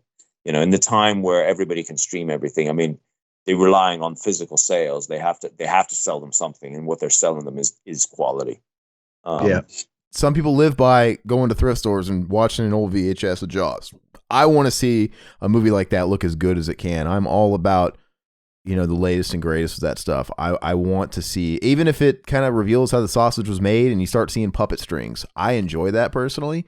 I don't know, whatever floats someone's boat. I mean, I'm not gonna... that's what I mean. It's like you're getting close, you know? Yeah. Because, you know, I never got to see Jaws in the cinema. And if I did get to see Jaws in the cinema, it'd probably be basically just a digital rip or a digital like presentation. I would not see necessarily.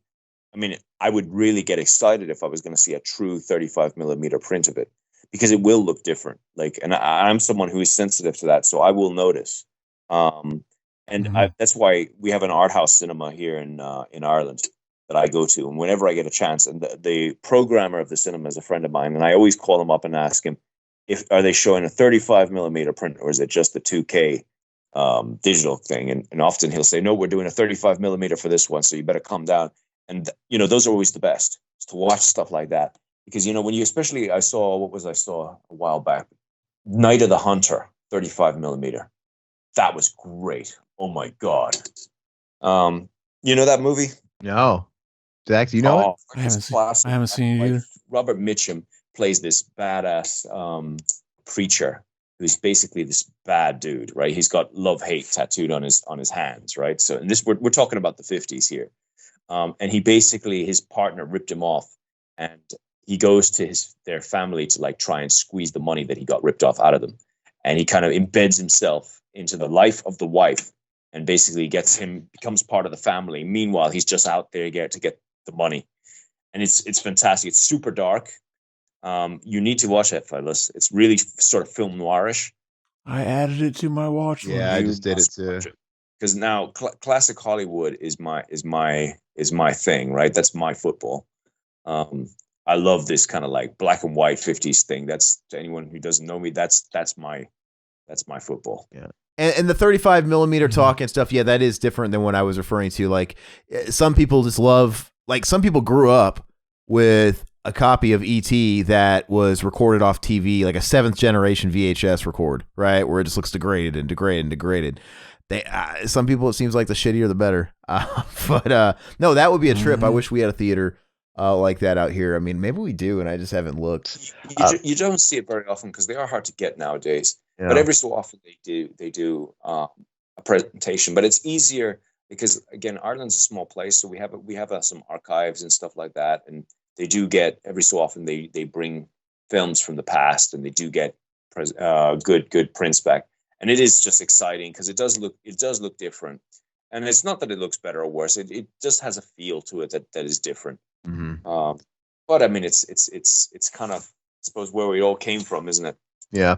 I mean, I've never been a purist about film. Like, I've never shot film. That it doesn't really interest me to shoot film because I don't see the point. You know, I mean, it seems like it would be daunting to know, like, oh, I'm paying for every fucking take I make. Like, it seems like that would be a little like daunting as like a new guy doing it too. Yeah. Yeah, but even if I would film 35 millimeter, it's like, it has a look. It's like the same as are you going to listen to music on vinyl or CD?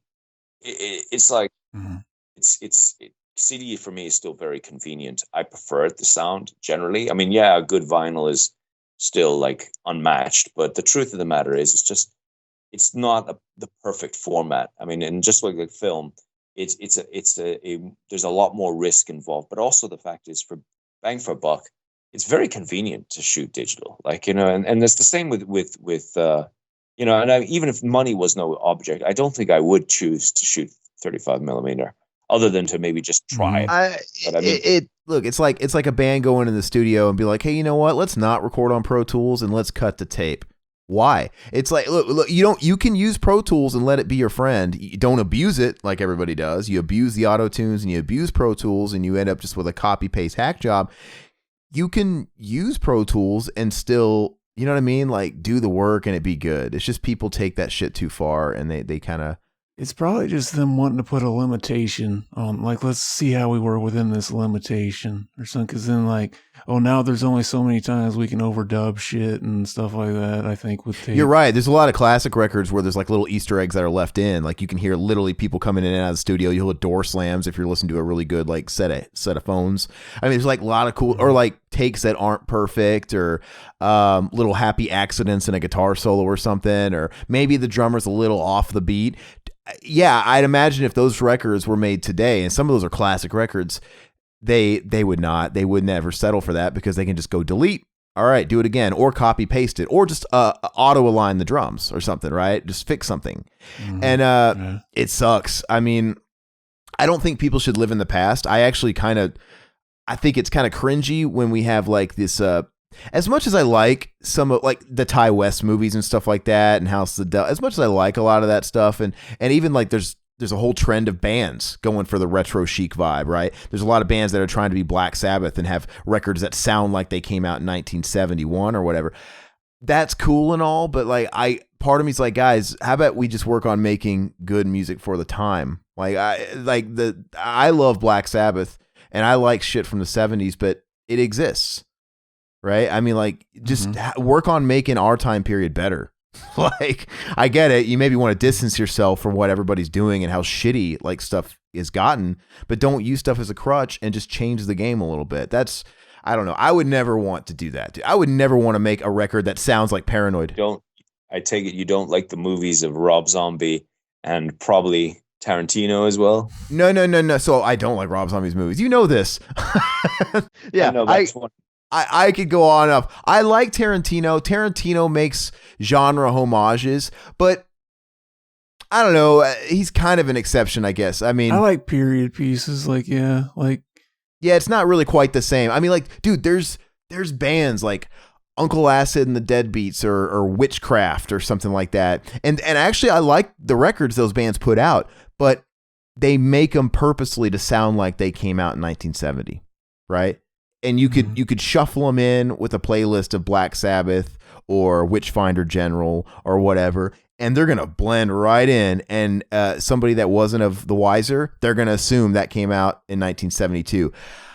It's cool because I like that music from that era, but also it's like, it's kind of cringe too. You know, it's like, come on, man, just, you can be influenced by Black Sabbath or whatever and just be of today. Like, you know what I mean? Like I'd rather this decade not be shitty. Like, let's do some cool shit. I don't know. That's just my take on it. Rob Zombie, if his movies were good, like I mentioned a band like Witchcraft. Witchcraft rocks. Yeah, they make those retro chic albums, but the music's good. Rob Zombie does not make good movies. There's a difference. If he made really good movies, Ty West, you know, I like the Ty West movies.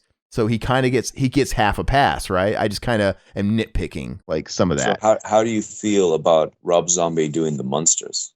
I fucking hate it. It's way too predictable to be cool and interesting, right? Because, you know what I mean? It's too on the nose, and the Munsters is too fucking good that part of me would be like, well, I want to give him the benefit of the doubt because he's a huge Munsters fan. He's always talked about the Munsters and stuff like that. It's like, okay, so maybe a fan writing a love letter to the Munsters is what it needs. But he apparently loves shit like Dario Argento, and he loves old horror. Whoa. the shit like Dario Argento? Listen, What? listen. I'm saying You've just been unfriended off Facebook. no. I think you misunderstood what I said. I'm saying, but he likes stuff like Dario Argento and all these movies, but his movies are shit. Like I watch Lords of Salem, and I'm like, I get what this is maybe trying to be a love letter to, but it's not good. It's not good. Yeah, It is good. That's his didn't best work for me movie. either. Actually, funny Nah, enough. it didn't work for it me. had some good moments, like that black metal moment where your man's doing the. I mean, that's kind of fun, but it just wasn't great. I like his movies. I kind of like what he does. I like his aesthetic. He's very similar to Tarantino because he takes stuff from the past and he puts his own kind of thing on it, and they don't feel like they're just straight up ripoffs from the past. He kind of definitely adds something of his own there, but they're not always great. I gotta say that the first few were a bit better, and he's had a few lesser ones. I don't recently know what his love letter is in a movie like 31 or 3 from Hell, because those movies that was trash. Movie. I mean, that was, I don't know what to call that. Actually, that was. I would like to say it's entertaining, except it wasn't even that. It was just a sort of a monotonous mess. Dude, that 31 was one of the worst films I've seen in a very long time. I might be. I might be a broken record because I want to say I've talked about this a time or two, but the fact that 31 he had crowdfunded, and that's what he did. There's no way Rob Zombie, if you had him in a room privately, right? Because you're gonna get that's definitely his worst. If you have, you're gonna have two sides. There was the script, dude. Yeah, it was. You're going to have two sides to anybody like Rob Zombie or an artist in general.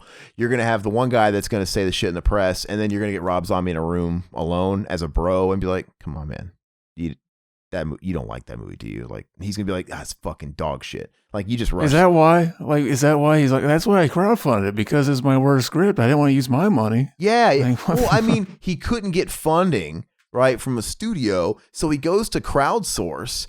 And it's just, this was one of the few occasions where I'll say the studio executives nailed it on the money not to fund that movie. Jesus. It's just like, I mean, what an insult to your support base, man. Like, okay, I could get it if his heart was in it and it just didn't translate to the audience. I could almost understand that. But dude, it's such a fucking quarter ass job. Like you look at this, I'm like, there's no way he really thinks this is good.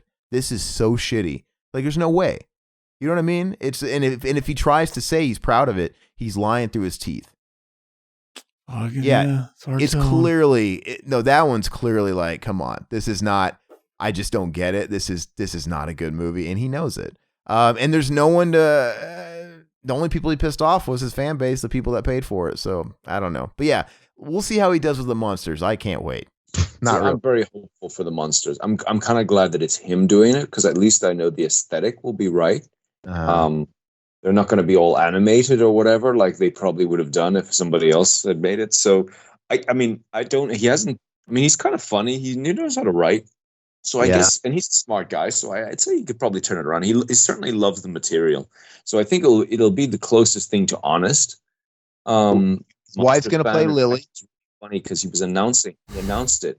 I was sitting there with it in my Amazon basket and I was like, I'm going to buy the monsters. And I was telling my girlfriend, like, oh, we should watch the monsters together. And she just looked at me as like the fuck I'd watch that for. And I'm like, dude, well, what am I doing here? Like the monsters is the greatest thing ever. I mean, I loved that stuff when I was a kid. It's great. So, that's stuff that me and the dog are going to watch late night for sure. Fantastic. But then he announced it and I was like, oh my God, it's like that.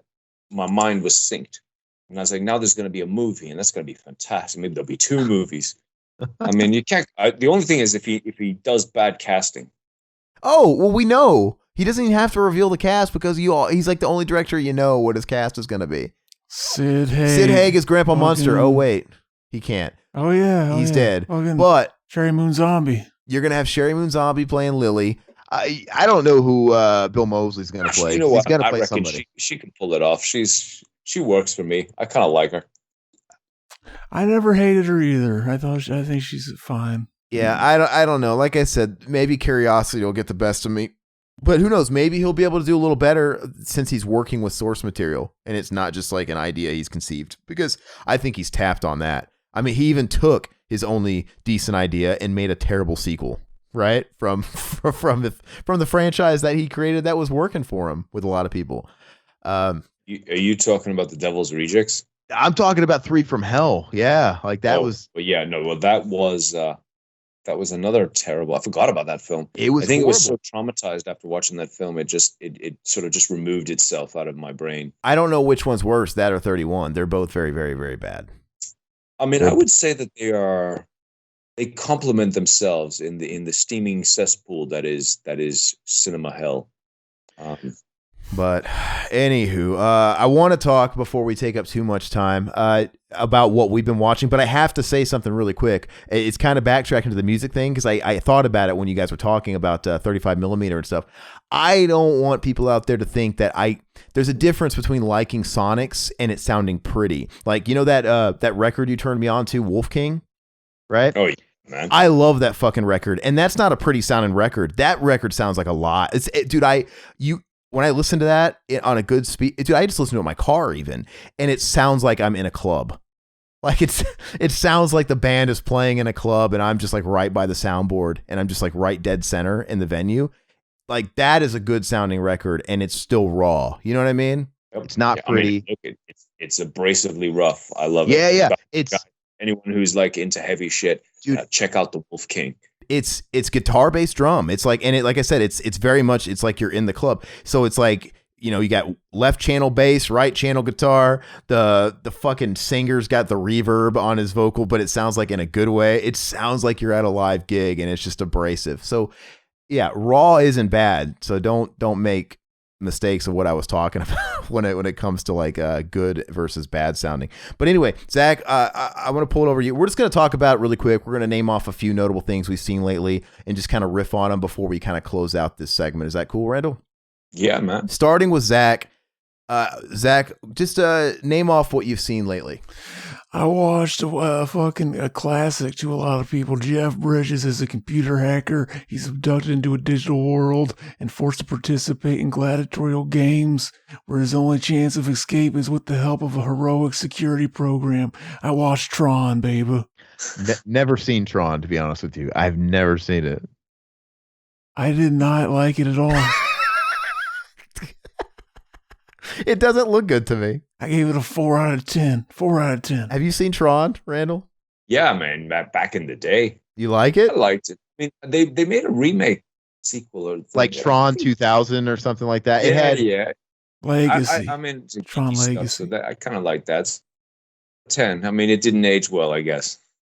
Yeah, the most interesting thing about it was like the visuals. It's like, how did they do? Like, I was like, did they animate? Like, do they put cells over the actors and animate their suits onto them? It was interesting in that, but like, I didn't find the story entertaining or interesting at all. The movie tanked when it came out commercially. It's just one of those things that gained an audience over time, but yeah, it doesn't do anything for me. And that Tron Legacy you were talking about, though, they had Daft Punk do the soundtrack, right? I remember that. And that even had like Jeff Bridges. They had like a de-aged Jeff Bridges in there. Mm-hmm. And I think that's when the de-aging thing was first coming out, so it didn't look great. And I don't recall it looking very good. Probably.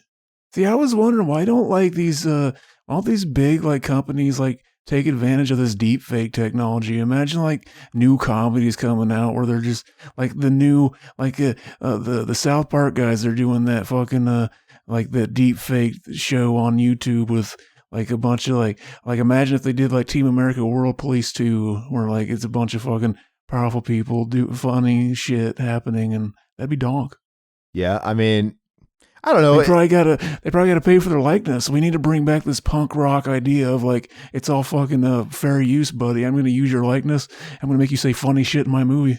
It's almost that same debate of, hey, can we take these dead music artists and like take them out on tour? Can we pay the estate of Tupac and do a hologram tour, or Ronnie James Dio?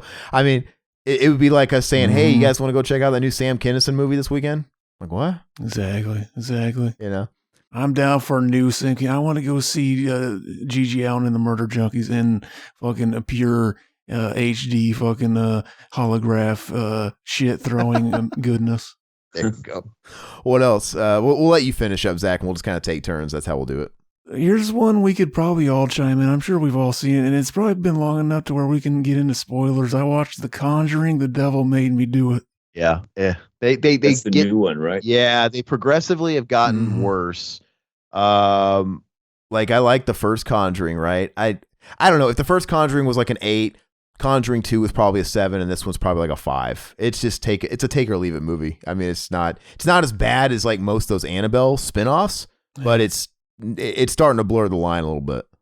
If Randall hasn't seen it, then I won't get into spoilers. Oh shit! I mean, I haven't seen it, but perhaps I'm probably not missing much. A lot of people are liking it. Yeah, it's probably just like, it's just kind of a downgrade in the series, at least for us. Yeah.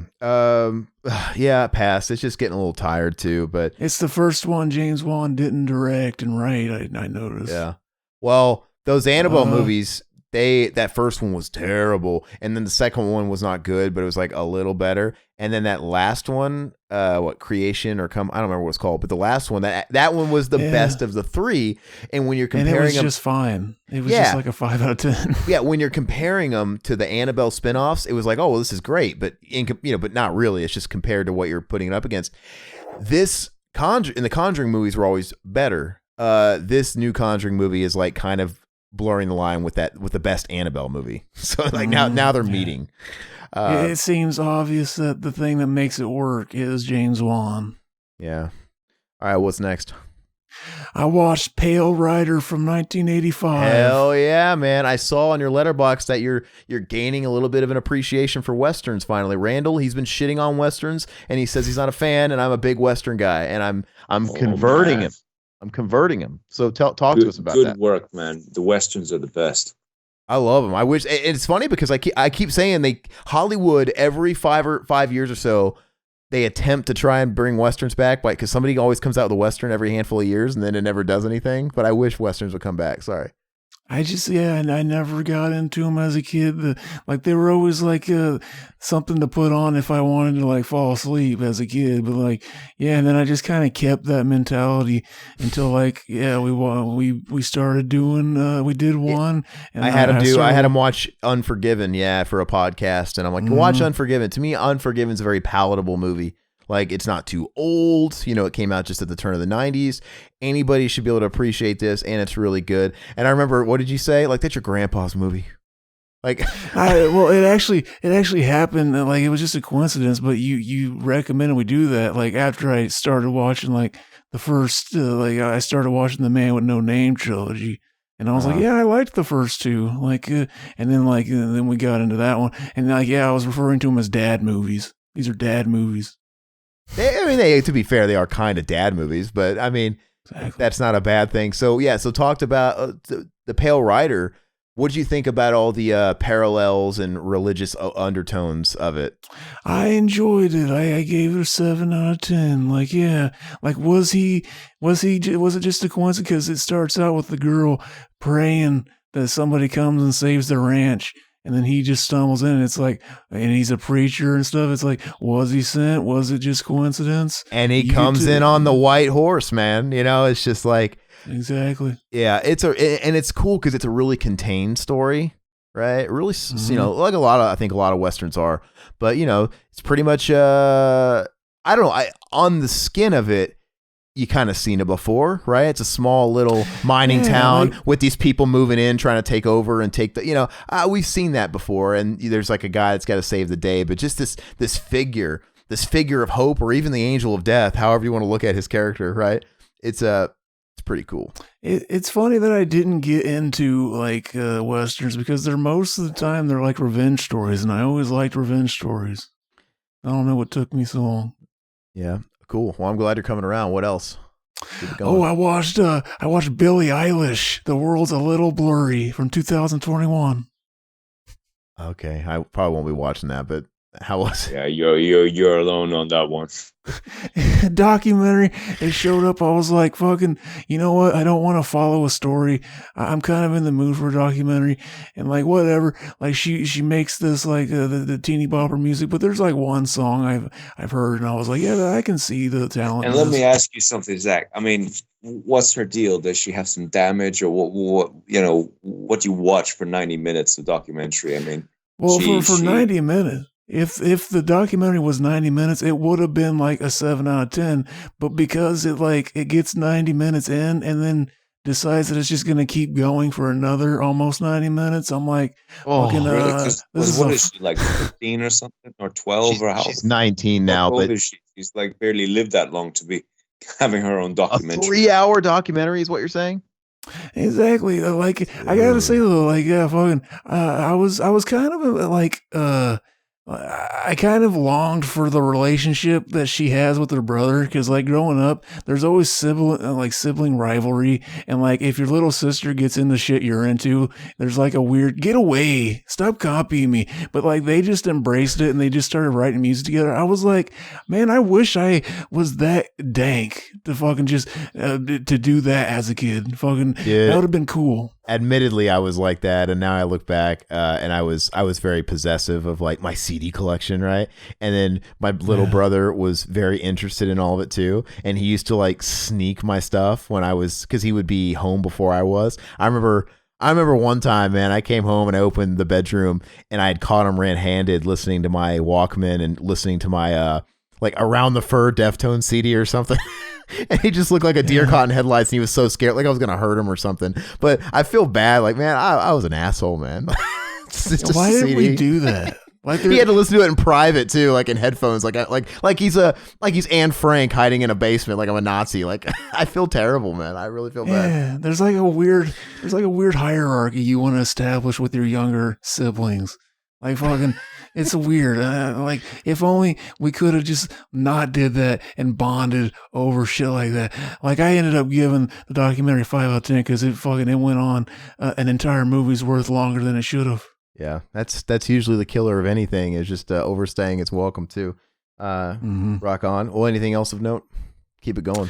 I watched that last Blockbuster documentary on Netflix. It was fine. It was fucking like a rent. Ironically enough, it's like a movie you would rent for Blockbuster, watch it, be like, okay, and then forget about it.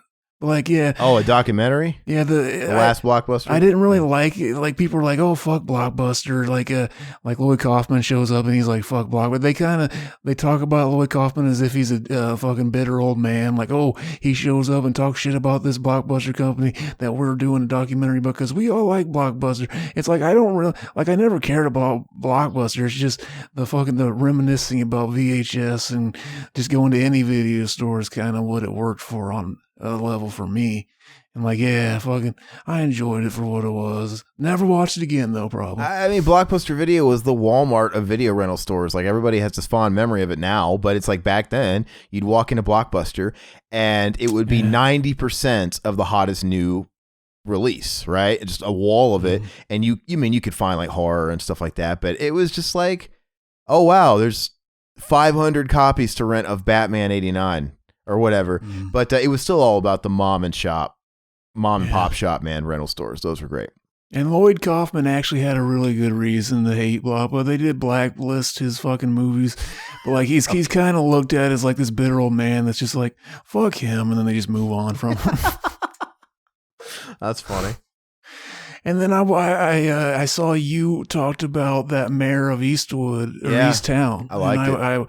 I watched that and I really liked it. Yeah, that series on that HBO Max. And Randall, if that's over there, man, it was here is an HBO Max original series, but it's good. It's starring Kate Winslet, and yeah, I don't think we have HBO here, like in terms of like as a streaming platform. But somebody has to put it out. Like it's got to be over there. I mean, I'm sure they'll release a box set. Like we're still kind of semi in lockdown. We've only just opened the shops now a bit. So, and I'm not. I don't go outside my house these days because I live out in the woods. So, when Amazon is delivering to me again, I will be buying this kind of stuff because I will tell you it kind of goes back to what we were saying earlier. But you know what this series does right is it doesn't bloat anything. There's this weird invisible quota to have 10 episodes of any series, and when you watch all these series, there's always a few episodes that are kind of like, this could have been trimmed out. This is filler. In the case of something like The Walking Dead, which shit the bed years and years ago, that always has 10 episodes per season. 5 of them are good. The other 5 are waste of time. Like, what is this? And they clearly have to stretch it out, right? And they do that in the gaming industry too. They do that in music, right? Back in the back in the 90s, everybody had to have like 18 tracks per album. It's like, no, back in the 80s and the 70s, you had 8-song bangers, right? It's just this pressure to have more value and compete like that. In video games, Zach, I mean, you know how like Insomniac Spider-Man game that everybody loved, and it is like a perfect 10. It's so great. Even in Spider-Man, they have these really annoying little missions they put in the game that are not fun, little puzzles, and nobody likes them. Like nobody, they're not fun, and they're clearly there to extend the gameplay. But it's like, why is this shit? So they do this series in 7 episodes. And dude, it's all kill or no filler. Like you don't have like that. A murder mystery about like a lady that, you know, she's like the small town sheriff. Yeah, the sheriff, and like she's not like she's a detective. She's a detective. My bad. Yeah. Yeah, it's like Breaking Bad in that she's a flawed character. She's not all good or all bad, and you kind of find out about her throughout the series. And she plays a very convincing American, like Midwest small town American with like a good accent. You know, usually like people like her that are like British. They're, you know, they're a little obvious, like they don't quite sell it for me. But it's good though. I recommend it too. That was good. I gave it an 8 out of 10, baby. Yeah, me too, man. Me too. So there were like little nitpicks, like it put like the I don't want to spoil anything, but like whenever she almost loses and she does get dropped, I was like, how could she have made a mistake that good? She's like the sheriff, but it's like, let it slide, fucking shit like that. Yeah. Okay. How much more do you have on your list? I mean, I don't want to keep Randal too long. That's all I got, babe. Randal, go ahead and give us just a few things that you've watched lately. All right. You guys are going to laugh at me because I used to watch a lot of really shitty movies when I was a kid. And what's changed? Every so often I'll have an epiphany and I'll remember something that I enjoyed and I'll go down Amazon and try and find it.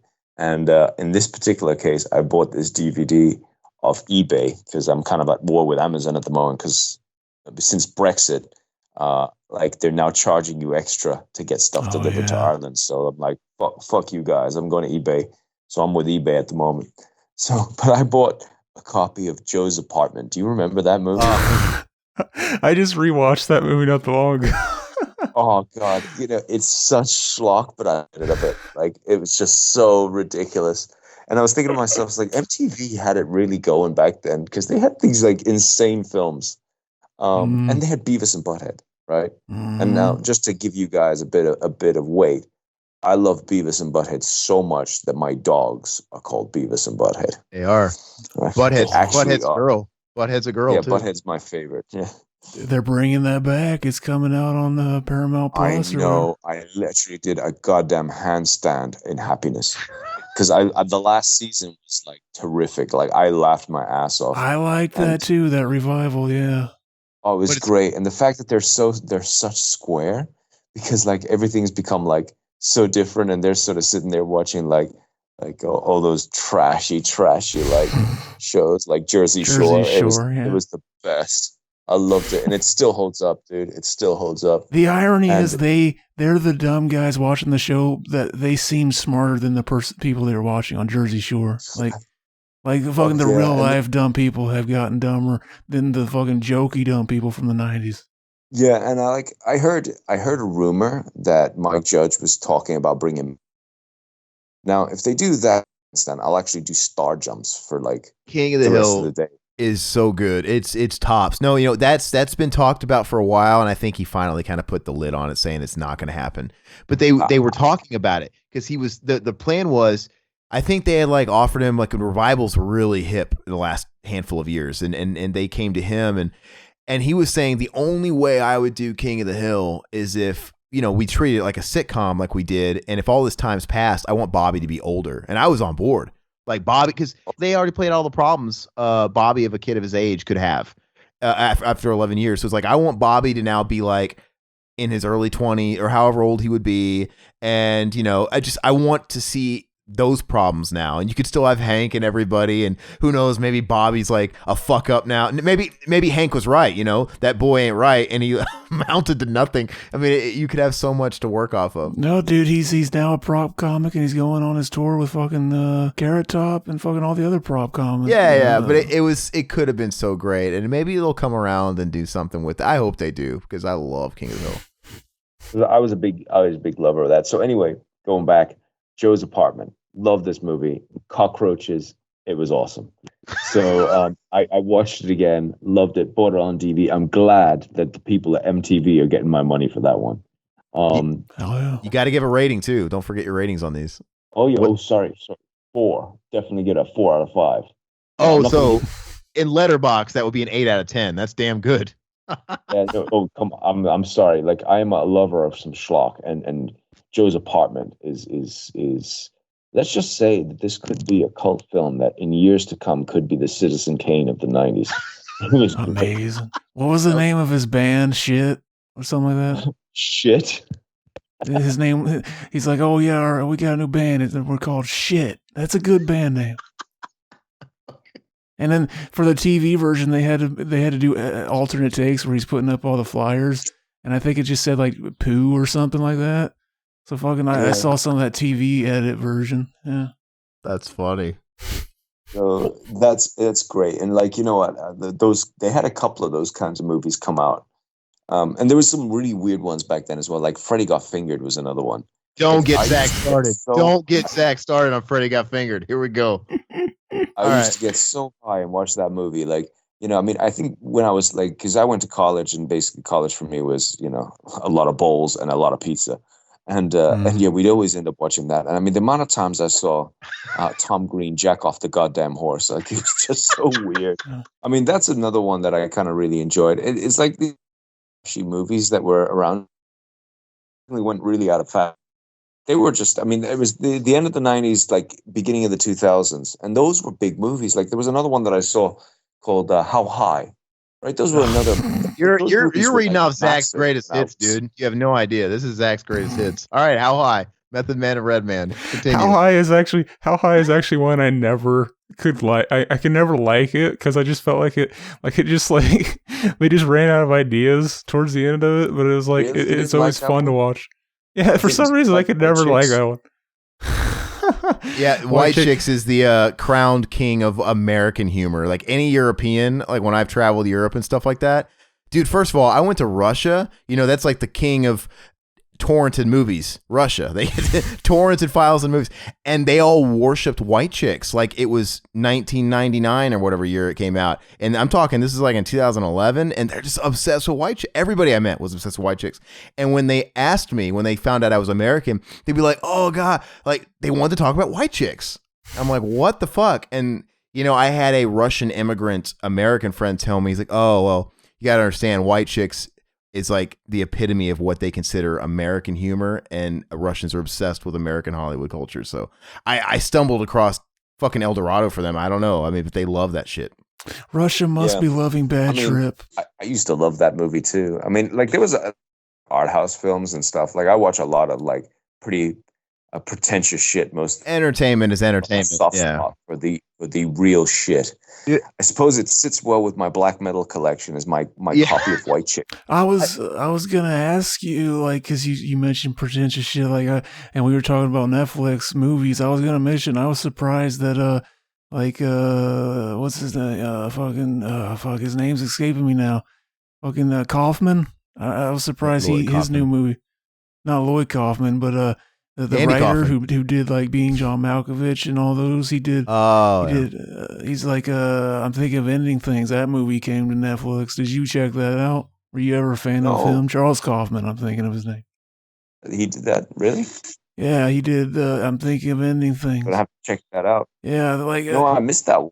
He's a guy that like he can't get anybody to fund his stuff in Hollywood because it's just so out there. Well, I mean, to be fair, we were talking earlier in this conversation about you trying to pitch crazy shit to a room full of execs or to people who are just penciled and push Being John Malkovich to a.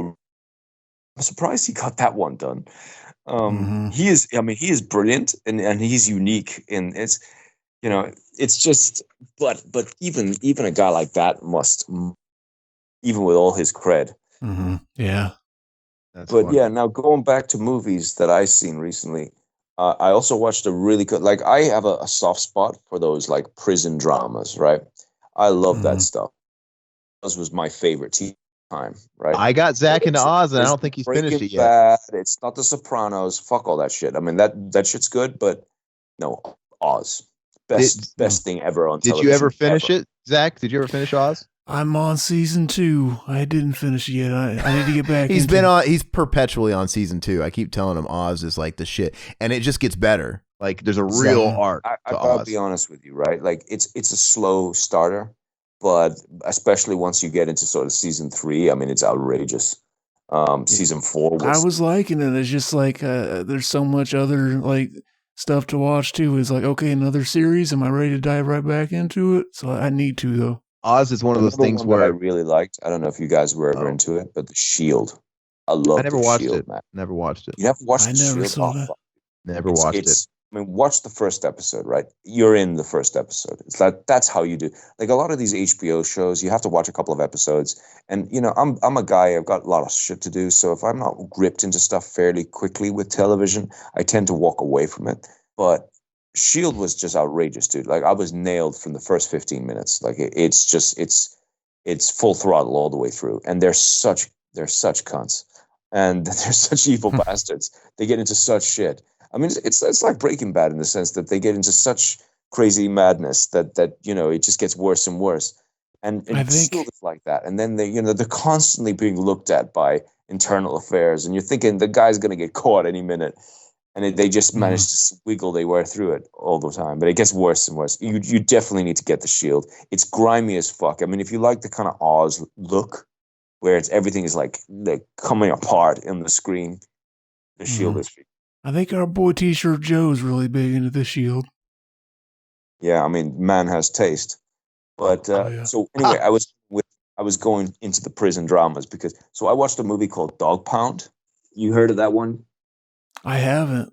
So it's one of these ones that, like, I found it by accident, right? I was one of those ones that comes on after I'd watched something, and I started watching the trailer, and I was like, "Ooh, that looks good." And I looked it up.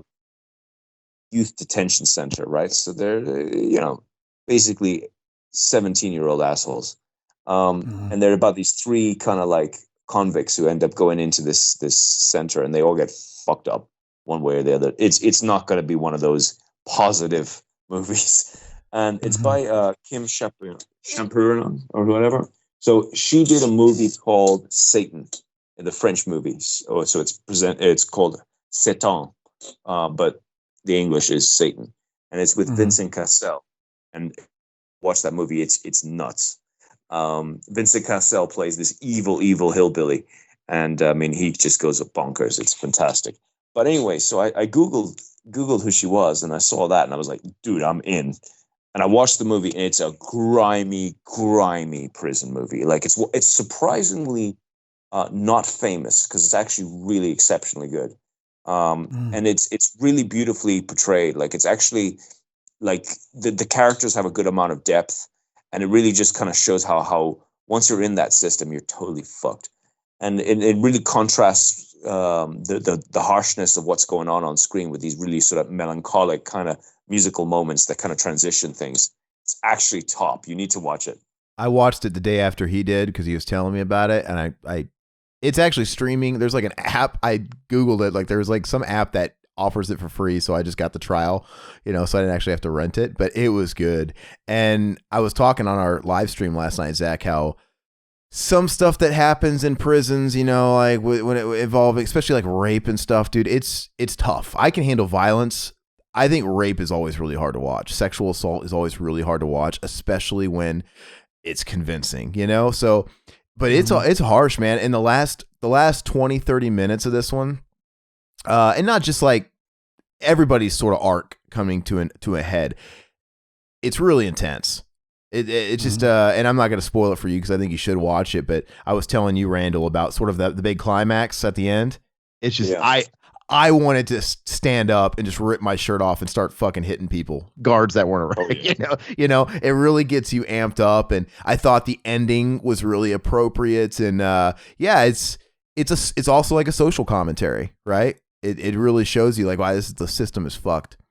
But I'll do one better than that because it's a really auteur kind of film, right? Like the director has a bit of magic there. You know, I mean, like it's a director's movie. Yeah. You know, it has a bit of an identity, and you know, it's not that it's overly stylized or anything like that, because it's not. It's just, you can tell that the way it was shot, the way it's cut, like there's a lot of sensibility there. So really, it's not just a good prison movie. Like, it's a really artistic prison movie. Like, it's really well executed. And so I think it's one of these lost classics that I think nobody really talks about. I don't know anyone who's watched it. Since I saw that trailer, I bought it on Blu-ray straight away. I didn't even waste time. Bought it straight away for the Blu-ray, and I've been already passing that shit around like a peace pipe. Yeah, and it's a real tight 90 minutes too. It's not like, oh yeah, it's paced real well. Yeah, go ahead, Zach. It says it's free on IMDb TV. I'll check it out. Oh, that's right. It's on IMDb TV, but I didn't want to watch ads. IMDb TV. I must have ads. Yeah, I don't know what that is. It's a streaming app here that's free. It'll have shit on there, but you got to watch ads. But so we got IMDb as in the website. Yeah, IMDb? yeah. IMDb TV. They let you watch free movies now.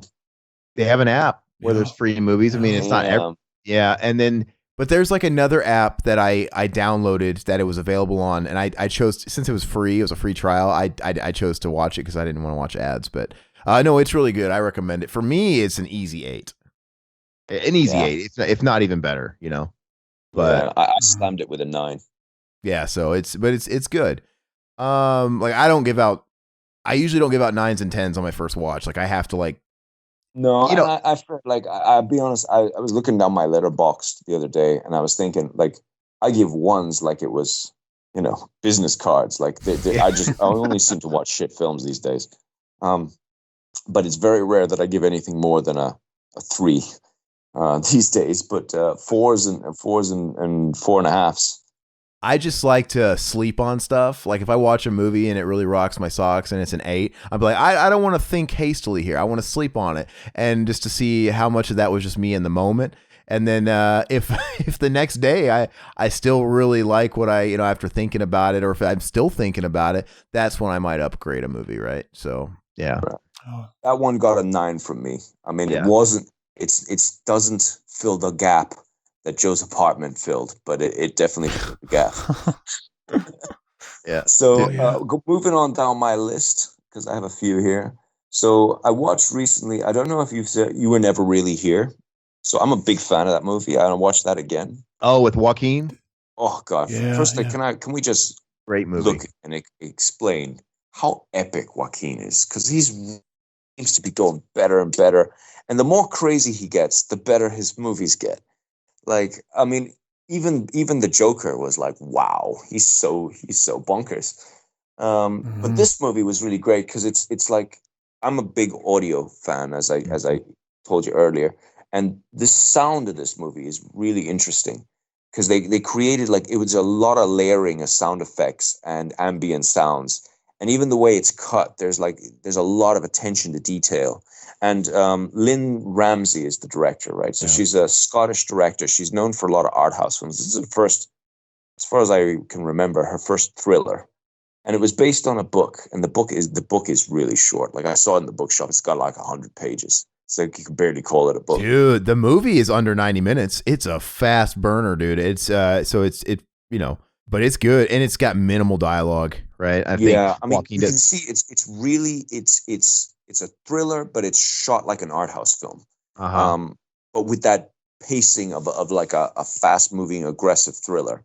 So it's got the perfect balance of entertaining, but with a real sensibility for the artistic as well. Because like the rhythm is fantastic, his performance, and he put on some weight for this film because he is not in good shape. Like, he's kind of a bit fat, he's beardy, he looks dirty. He looks like a guy that used to be he looks like a guy that used to be in combat or whatever it is he does, and you know, and he's not anymore, and he drinks, and I mean, they all look like that, you know, like they're kind of heavy set. It's my favorite Joaquin movie. I mean, it's my favorite. I would say I'm pretty close with that one as well. Then I watched another one, going back to the prisons. Have you guys watched Animal Factory? Oh yeah, with Eddie Furlong and Willem Dafoe. That's a really great movie. I watched that a long time ago, and I got the DVD again, and I was like, you know what? I haven't seen this movie, and I don't really remember. And I watched it again, and I thought, fuck, it's way better than I even remember. It's so good, and William Dafoe is just top. And I love the Furlong, man. I love it. Yeah, that's a hidden gem. It's a movie that never really was. It's a hidden gem. I love Tom Arnold, man, when he puts his thumb in Eddie's ass, getting starting to prep him. Right before Willem Dafoe comes to his rescue. That's grim stuff. Yeah, no, that was top.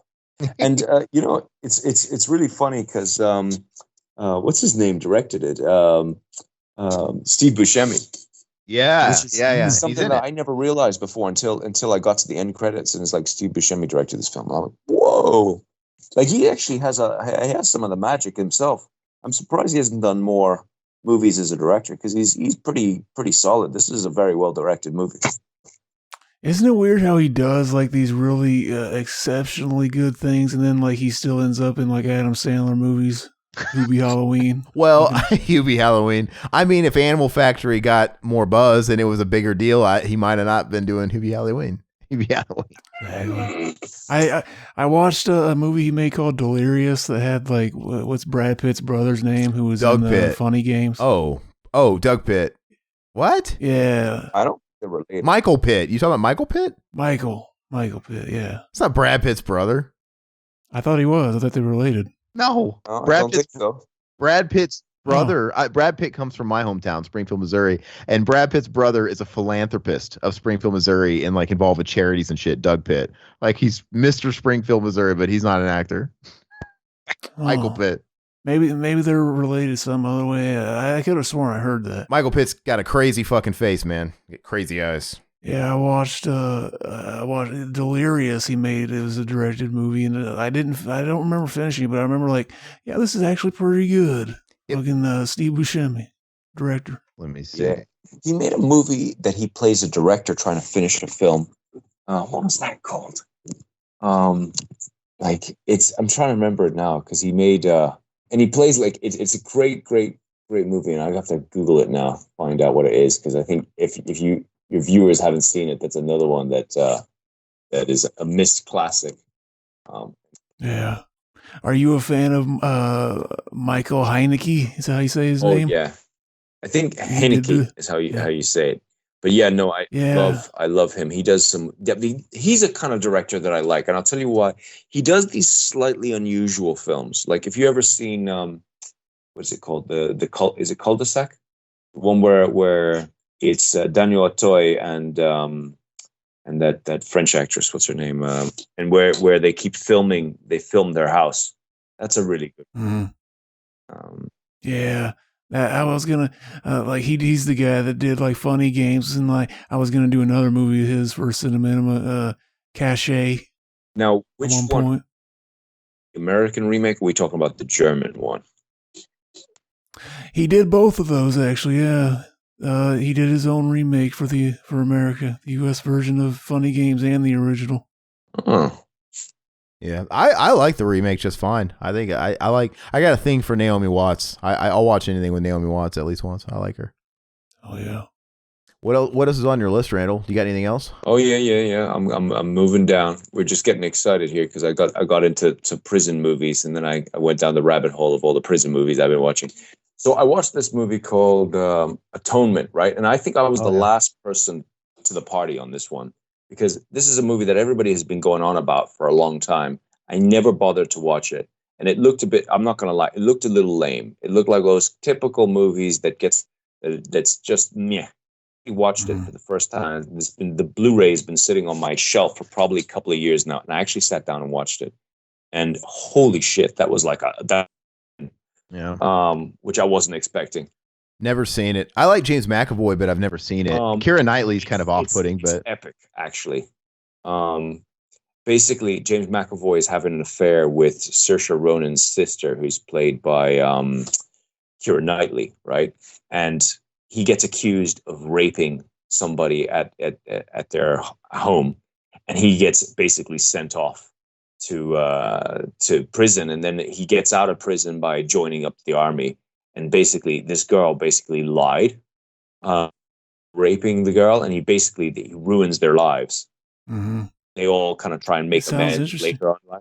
It's fucking great, though, but it's really well executed again. Like, it's really well shot, really well. Like, and the story is kind of original, like the way it's done. Again, because of the way it's kind of portrayed in the media, I always kind of was a bit that you get movies like this every year, and you're kind of like, yeah, it's the kind of Oscar winners. A lot of those are overlooked, but I got to say, this one really knocked me for six. I really wish I had seen it earlier. Who made it? Oh yeah.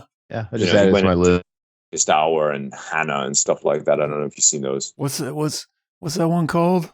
Atonement. Yeah. I'll add it to my list too. Yeah, no, it's a must. Again, if you look at it, you probably would think, but I'm telling you. Oh no, that's the opinion I've always had of it when I see Atonement. It looks like, it looks like some fancy British period piece, like The English Patient or something. You know what I mean? It looks exactly, except it's not. It's totally not. It's it kind of really I was like, oh, I should watch it because everybody tells me it's good. No, everybody should have fucking slapped me and said, sit down and watch this, you fool. Because it was a straight up 5 for me, straight up. Which is a 5 10. out of 5. Yeah. All right, move down the list, man. So I'll watch that one too. I'm not gonna lie here. We're gonna get into some schlock here now. Dundee 2.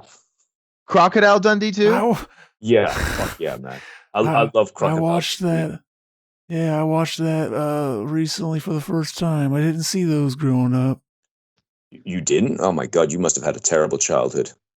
Hell yeah! It can't be any less. It can't be any more schlocky than Crocodile Dundee in Los Angeles. So I loved Crocodile Dundee. So the first one's excellent. I actually love the sequel just as much as I like the first one. And they even made a third one that I remember in Los Angeles. I have to try and buy it because I think I had it on VHS. Good. And I realized that my life will not be complete unless I have the entire Crocodile Dundee in Los Angeles. It's a Blu-ray, and I don't know if there is a Blu-ray. I need a Blu-ray box set.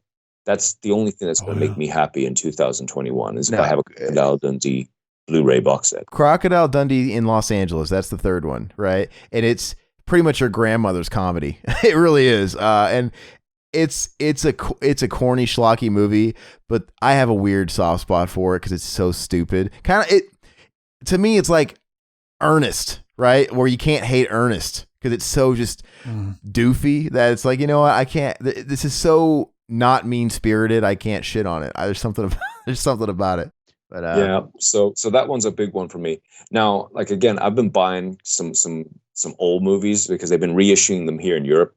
Another one that I bought recently on 4K, and this is another childhood love of mine, was Bill and Ted, dude.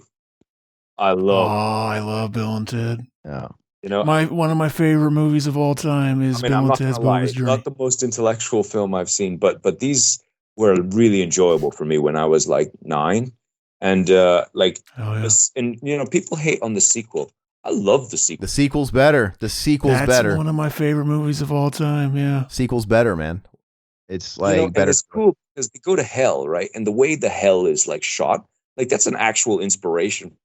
There are parts of the Green Sea. I'm not gonna lie, but there was a gentle nod to Bill and Ted too, right?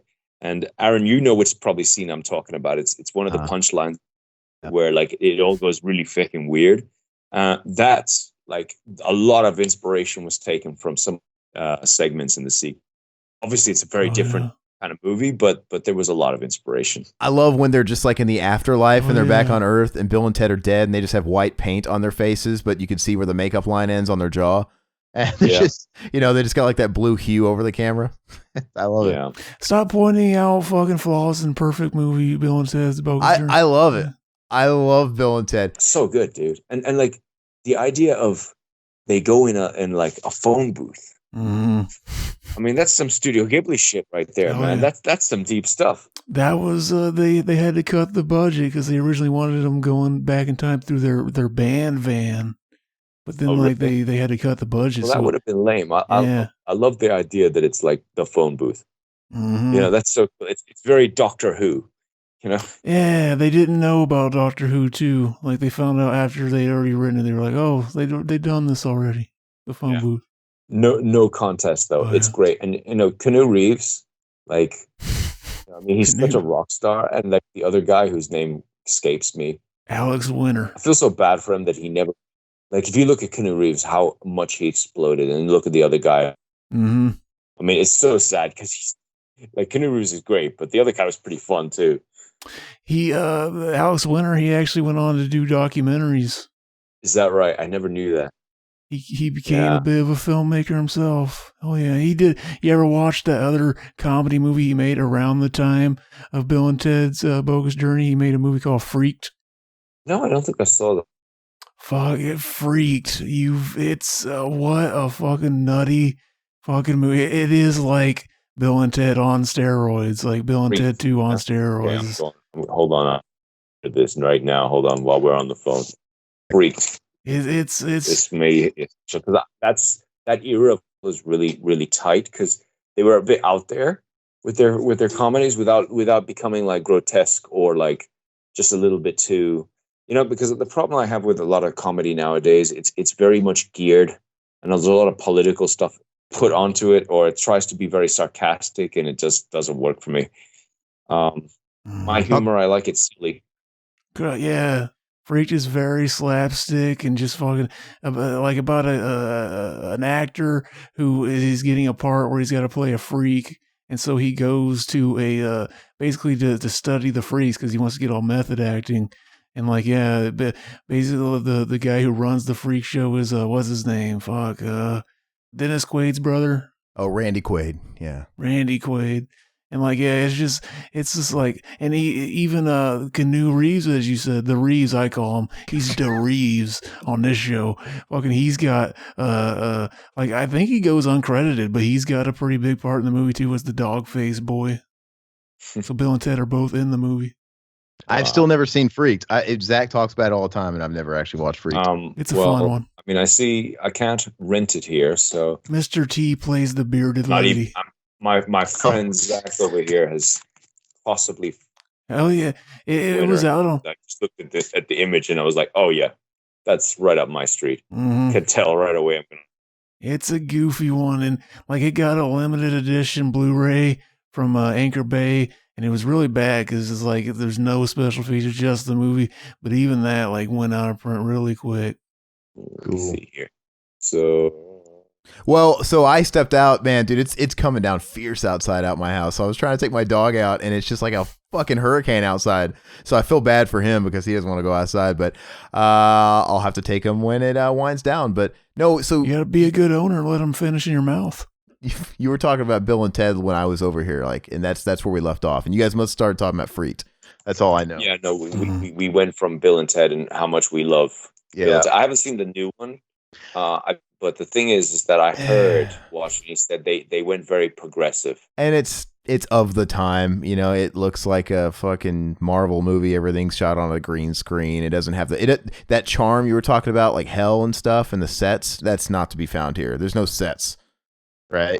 People really like it though because it really is like it contains the heart of the first two movies where they're so like. Just oblivious to like real problems, and they come off as super like fucking happy-go-lucky.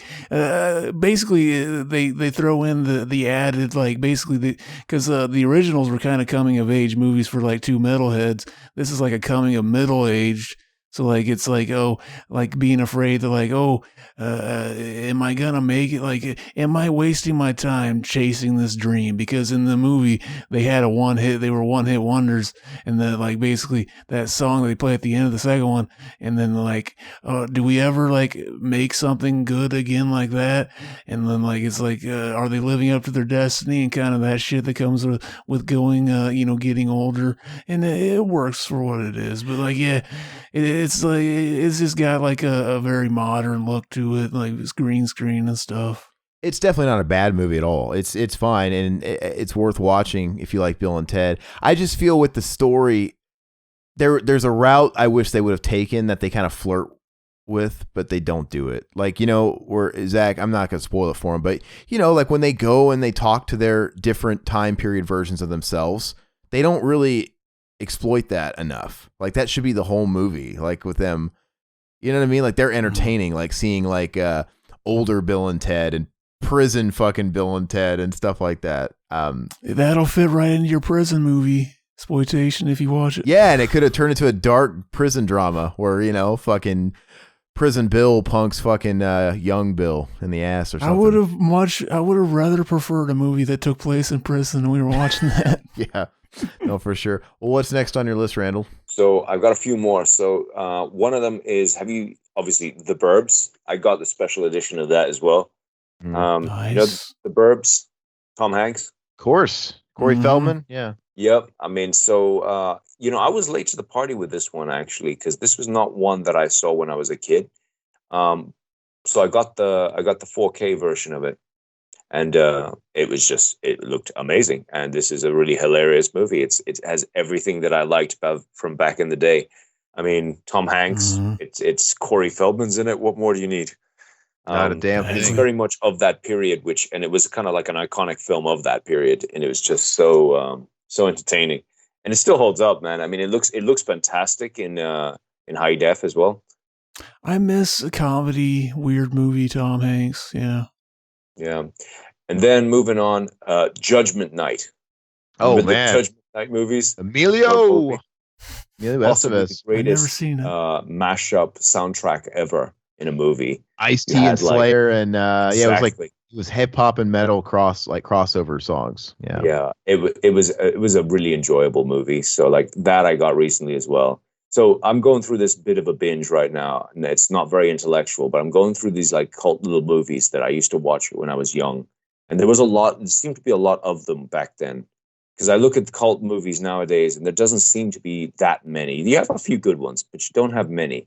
Where there seemed to be a lot of tiers of cult movies back then. Like some of them were not even very good, but they had a bit of an identity, you know. And that's another one I went through something similar like that recently. I also watched Joe's Apartment, and I watched a movie I really liked as a kid. I really liked the Josie and the Pussycats movie. I still enjoyed that, watching it again. Yeah. And then I watched. Have you seen Primer?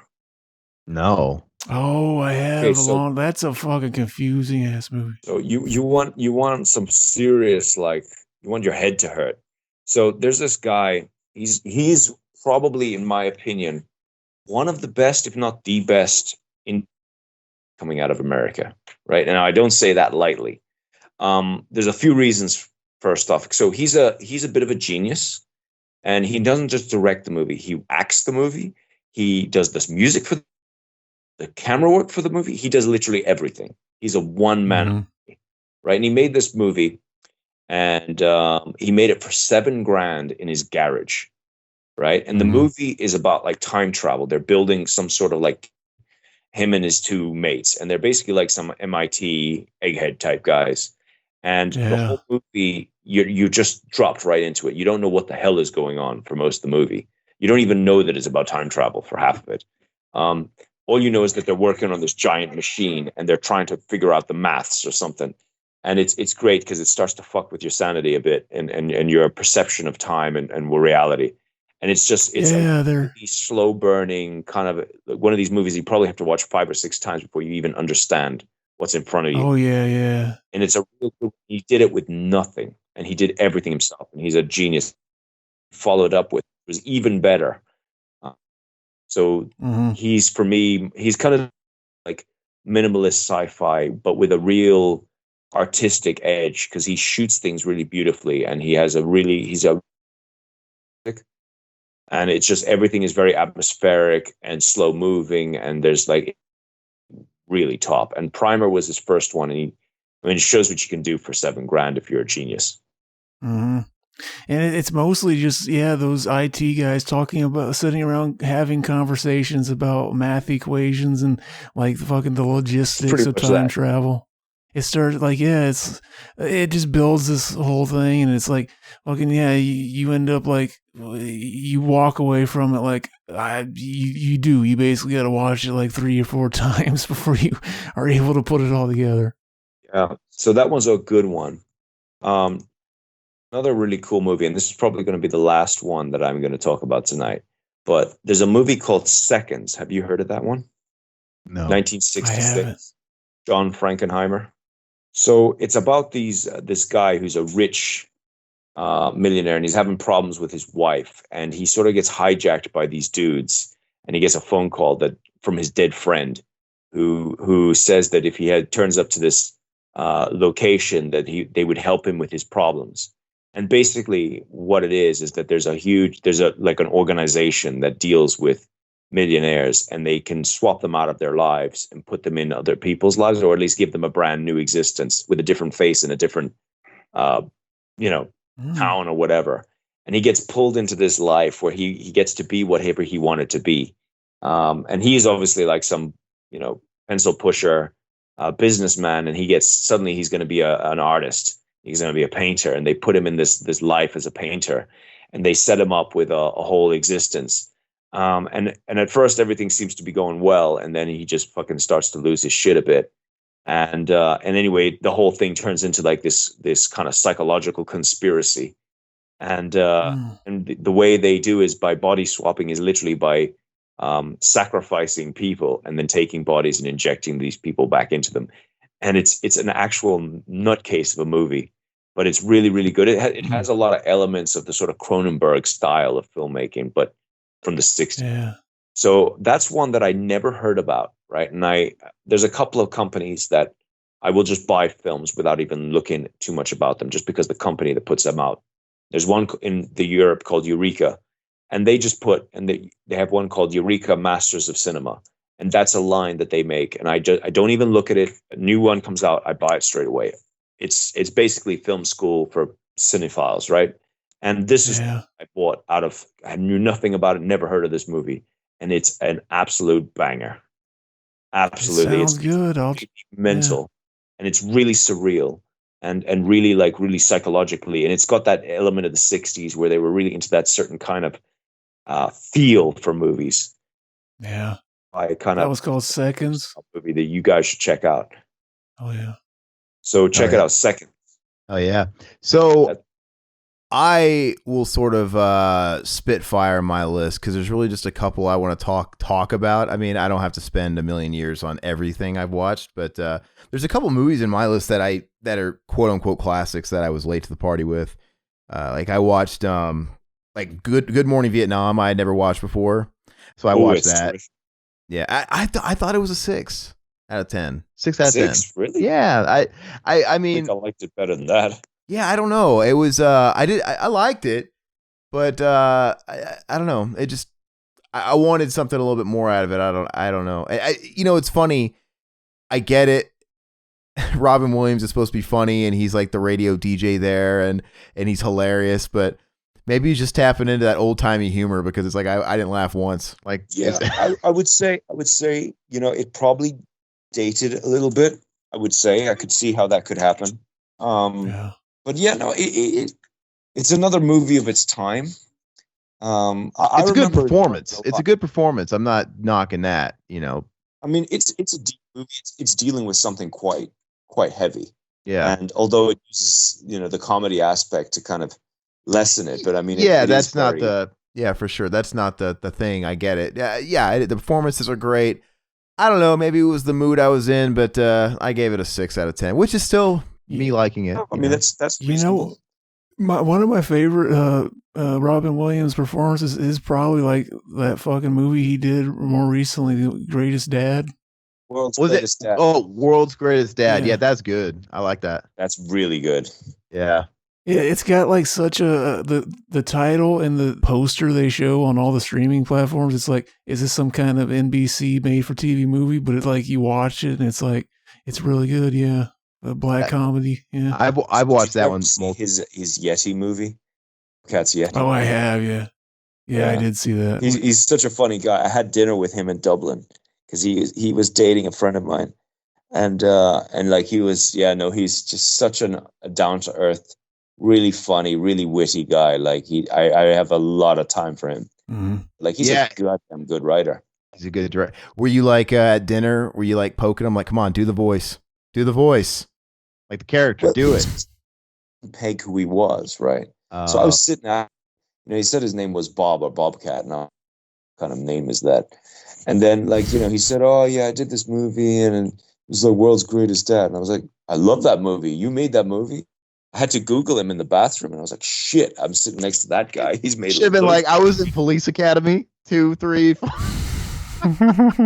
He does. I can't. Mac, our friend that does these shows with us sometimes. He does a great Bobcat impression. Back when he used to do, because he was a comedian. He was a stand-up comedian, right? Yeah. Mm-hmm.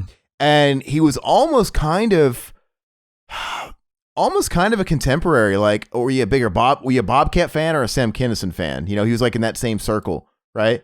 And yeah, Bobcat's great though. I mean, and he's, like I said, he's not pretentious in any way. Like, he's one of the genuinely most nice people you're ever going to meet. Like, he is extremely good and extremely talented. I would have been like, "You're the Sandman" in that episode of Are You Afraid of the Dark? Man, I grew up with that shit, man. He did this kid show, this Canadian produced kid show that was big on Nickelodeon here in the States, at least. Are You Afraid of the Dark? And he was a guest star, and he played the Sandman that puts people to sleep. I'm the Sandman, but it was back in the day when he was still doing the character, right? Because he was known for doing this persona, and he eventually wanted to shake it. Like, I don't want to do it anymore, right? And now he's like a director, and that's great. But yeah, this was back still where he was doing that character, and that's kind of how I always remember Bobcat Goldthwait. So. No, he seems like a cool guy, man. I didn't know you had dinner with him. That's a cool story. Yeah, I mean, oh yeah, he rubs up. Pollyanna McIntosh. That's how I met him. Okay, so I know Pollyanna because my ex-girlfriend used to be. They did a movie together called Love Eternal, and we all sat at dinner with him. And he was sat next to me, and he was just a funny, odd guy, and he's sort of the odd one out at the table, and as was I.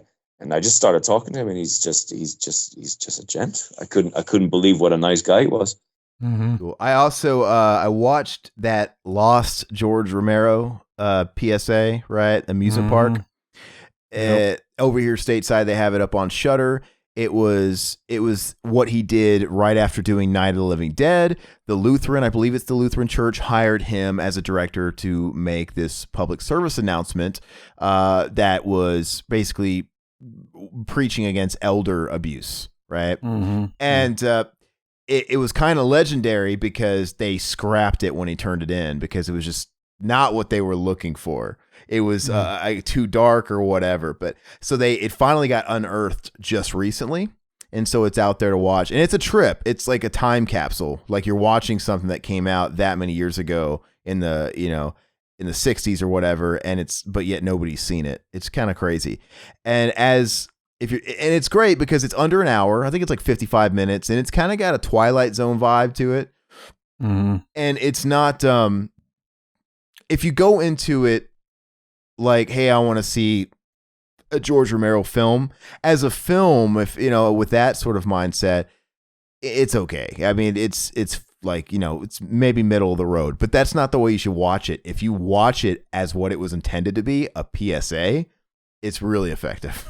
That it's much better. Because it is kind of dark and creepy, and I don't know why the Lutheran Church didn't take it, because it certainly did the job that he was commissioned for, because after you get done watching it, you feel kind of dirty, like, man, I don't want to fucking get old. Like, I don't want to. Is this really what these fuckers go through? I think it's amplified. There's no way. I know. I mean, I'm sorry. I know I'm saying this as a young guy, but dude, they made it seem like a Tales from the Crypt horror story for the old man in this. But it does. It makes you feel a certain way. So it's very, very effective. Mm-hmm. In that regard, as a PSA. I watched. Speaking of Pixar, my girlfriend likes Pixar and all that shit, so sometimes I have to watch that stuff. I watched Raya and the Last Dragon. I'm so tired of Pixar and just anime. I'm tired of them. I think by default I'm giving them all 1 star, even if they're not like 1-star movies. I'm done with them, so I'm just gonna not even mention those. I watched that movie Run. I think it was a Hulu exclusive, right? It's got Sarah Paulson in it. Do you guys know what I'm talking about? No, I didn't see that. No, it came out like a year ago. It's a Hulu exclusive. It's kind of a thriller horror movie. It's good. It's about this. It's a story we kind of all know. It's obviously based on real shit, I think. But Sarah Paulson plays like the overprotective mother. That's basically, and she's got the daughter. That's you've seen The Act, right? Remember when The Act came out a couple years ago? Mm-hmm. Right? It's kind of like a story like that, right? And the mother's crazy, and she's basically drugging her to keep her paralyzed and keep her in a wheelchair and shit like that. But it's a very simple, very contained movie, but it was really effective, and it's appropriately is called Run, even though it's confusing because she can't like walk, but it keeps the adrenaline pumping. Like it's not very long. It's like 90 minutes, but it's effective and it's a fun watch. I think I gave that like a... That's on Hulu, which the act was also on Hulu. Does Hulu have a fetish with fucking crippled people? Munchausen by proxy or whatever? I don't know, but it's a 7 out of 10. I thought it was good. Speaking of Judd Apatow, I watched This Is 40. It literally has no plot. The movie has no plot.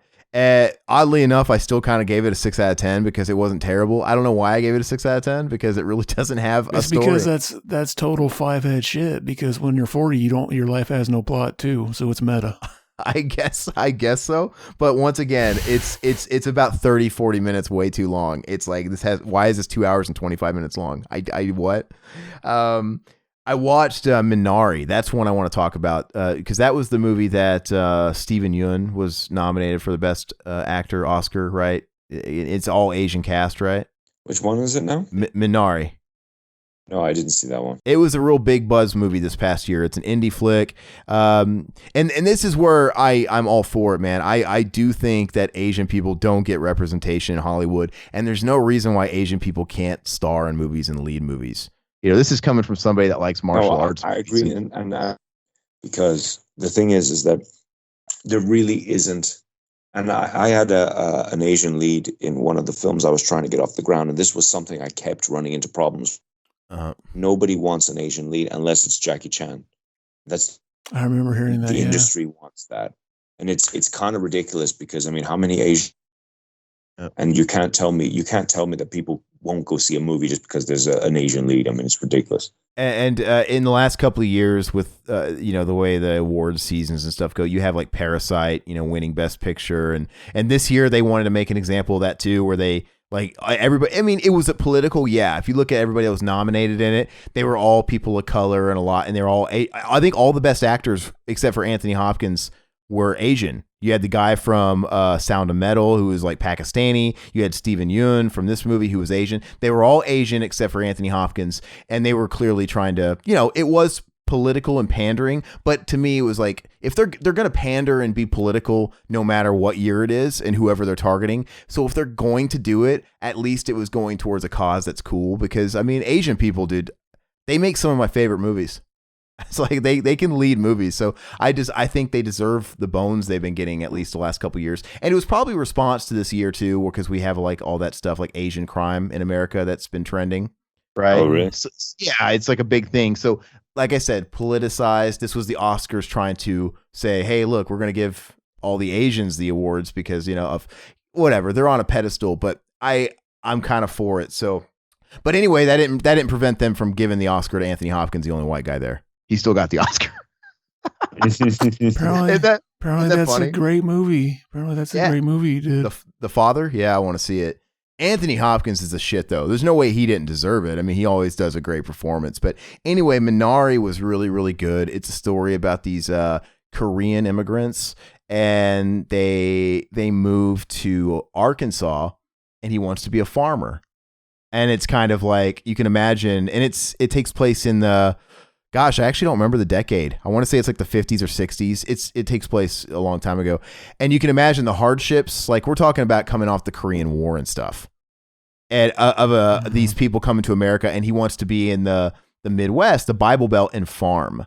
And so it's a real indie movie, a real, it's one of those types of things. But it's really, really good. I gave it 8 out of 10. I mean, I'd recommend it. The performances are great.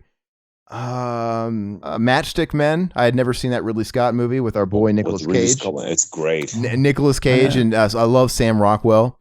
He's not always in good movies, but I love Sam Rockwell. And it was good. I liked it. It was a 7 out of 10. It was really, really enjoyable. And Nicolas Cage was his regular manic self. And how do you? Nicolas Cage is great. How do you make Nicolas Cage be even more Nicolas Cage? We got to give Nicolas Cage Tourette's. Or whatever he's got in that movie. You got to make him spaz out and have tics and stuff like that. Dude, it's like by the end of the fucking movie, you almost have tics watching fucking Nicolas Cage do it for fucking 90 minutes of going fucking nuts.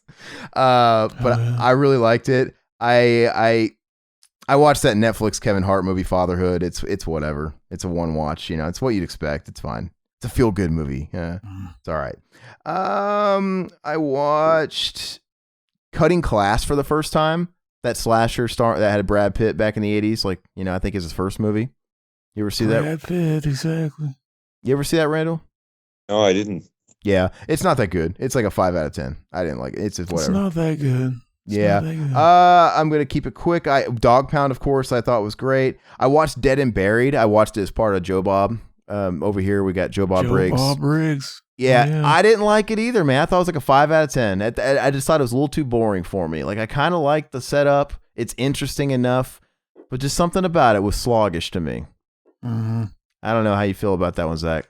I did think the same thing the first time I watched it, but that was the second time, and I think maybe Joe Bob made it a little bit more enjoyable. So I gave it a 6, I think. I remember right.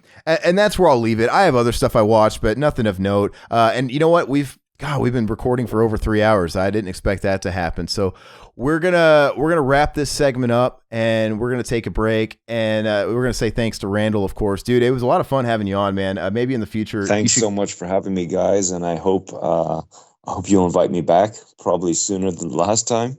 And please go see my movie. Tell one more time, refresh everybody's memory where they should look for it and what days it's Green dropping. Sea comes out on the 13th of May, 13th of July, and it's available on Amazon, iTunes, Vudu, Microsoft, Google, all the good places. It's got Katharine Isabelle.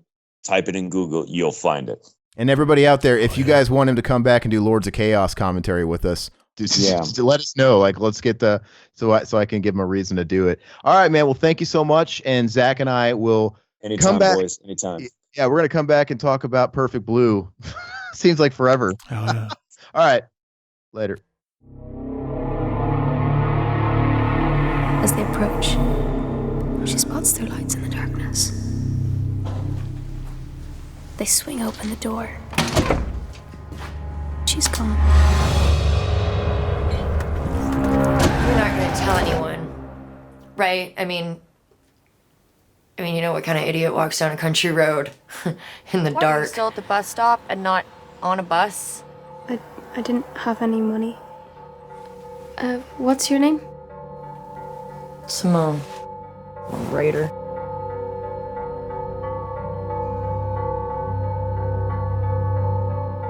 Being with you has been the best time of my life.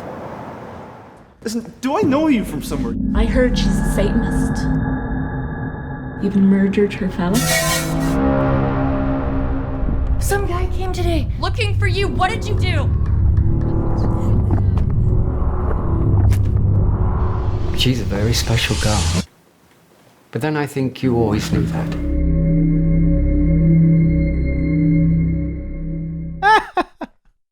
All right. So I'm laughing because, well, we just recorded this and I wasn't recording it. So anyway, what you guys just heard was 3.5 hours of pure movie bliss talking with Randal Plunkett. And I'm very grateful that Randall came on the show. And I know we originally said throughout the podcast that we were going to be doing Perfect Blue. Well, that's when we thought we were just going to talk to Randall for like an hour or so, and but it got kind of carried away. We kind of fell into a groove, and we ended up talking for 3.5 hours. So if you're listening to this right now, we actually posted Perfect Blue separate as its own separate episode, a companion piece to this, if you will, and we posted it last week. So if you missed that, go back and check it out. And in the meantime, I hope you guys enjoyed the chat that we had today.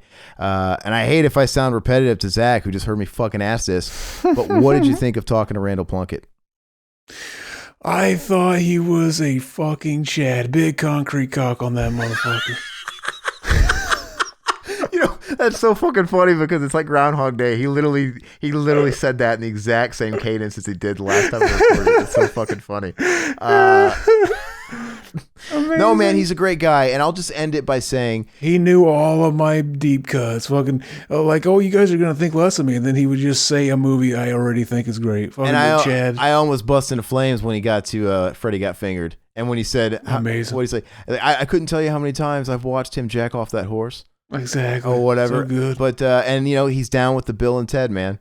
He's down with the bogus journey. So he is for every David Lynchian fucking movie he likes some bullshit schlock comedy. So he's an everyman. So if you guys want to go out and support independent cinema and support a guy like Randal, check out Green Sea. I mean, as of you're hearing this recording right now, it's available. I know it's on Amazon, I think iTunes, and it's out there. I'm going to rent it on Amazon. Show your support, and I think Zach would agree. Supporting fucking our boy supports us. You are supporting the BTM basically by getting the movie because our boy Aaron, he's podcasting in the movie. What else do you want? Zach's referring to I am uncredited, but I actually got to do a little bit of audio shit when I visited Randal in Dublin. And he, got to go into the sound recording studio and do some audio, ethereal voice work and shit that you'll hear in the flick. It was fun to do. It was really neat. But essentially, like I say, he's a friend of the show. The better a flick like this can do for Randal, the better the next thing that he's going to be able to do is going to be. And who knows what that could be. And it's really funny, though, because I'm going to say this again, too. I love the fact that he threw out the Bill and Ted for you because I know how much you love Bogus Journey. But he mentioned that there was some homage to Bogus Journey in this. I know what he's referring to. I don't know if you would catch it, like if you watched it, but it makes sense when he says it, like something in the movie.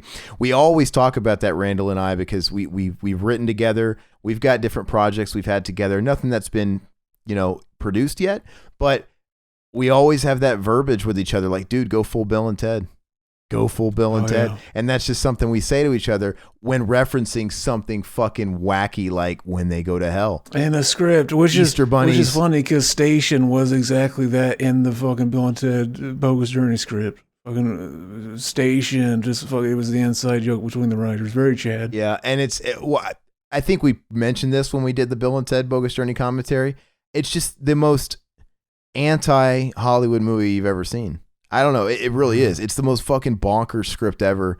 I can't imagine Bill and Ted getting made today. Everything about it's just so fucking off the wall. But and I was actually shocked did he say he never heard of Freaked?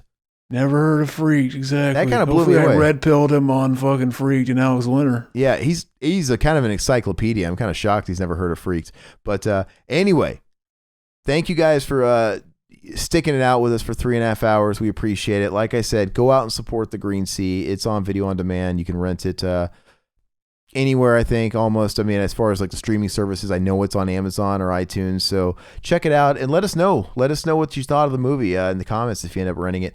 And hopefully we'll see you back next time. Zach, anything you want to say before we go? The porno parody of our movie of the Green Sea has to be the Green Seaman.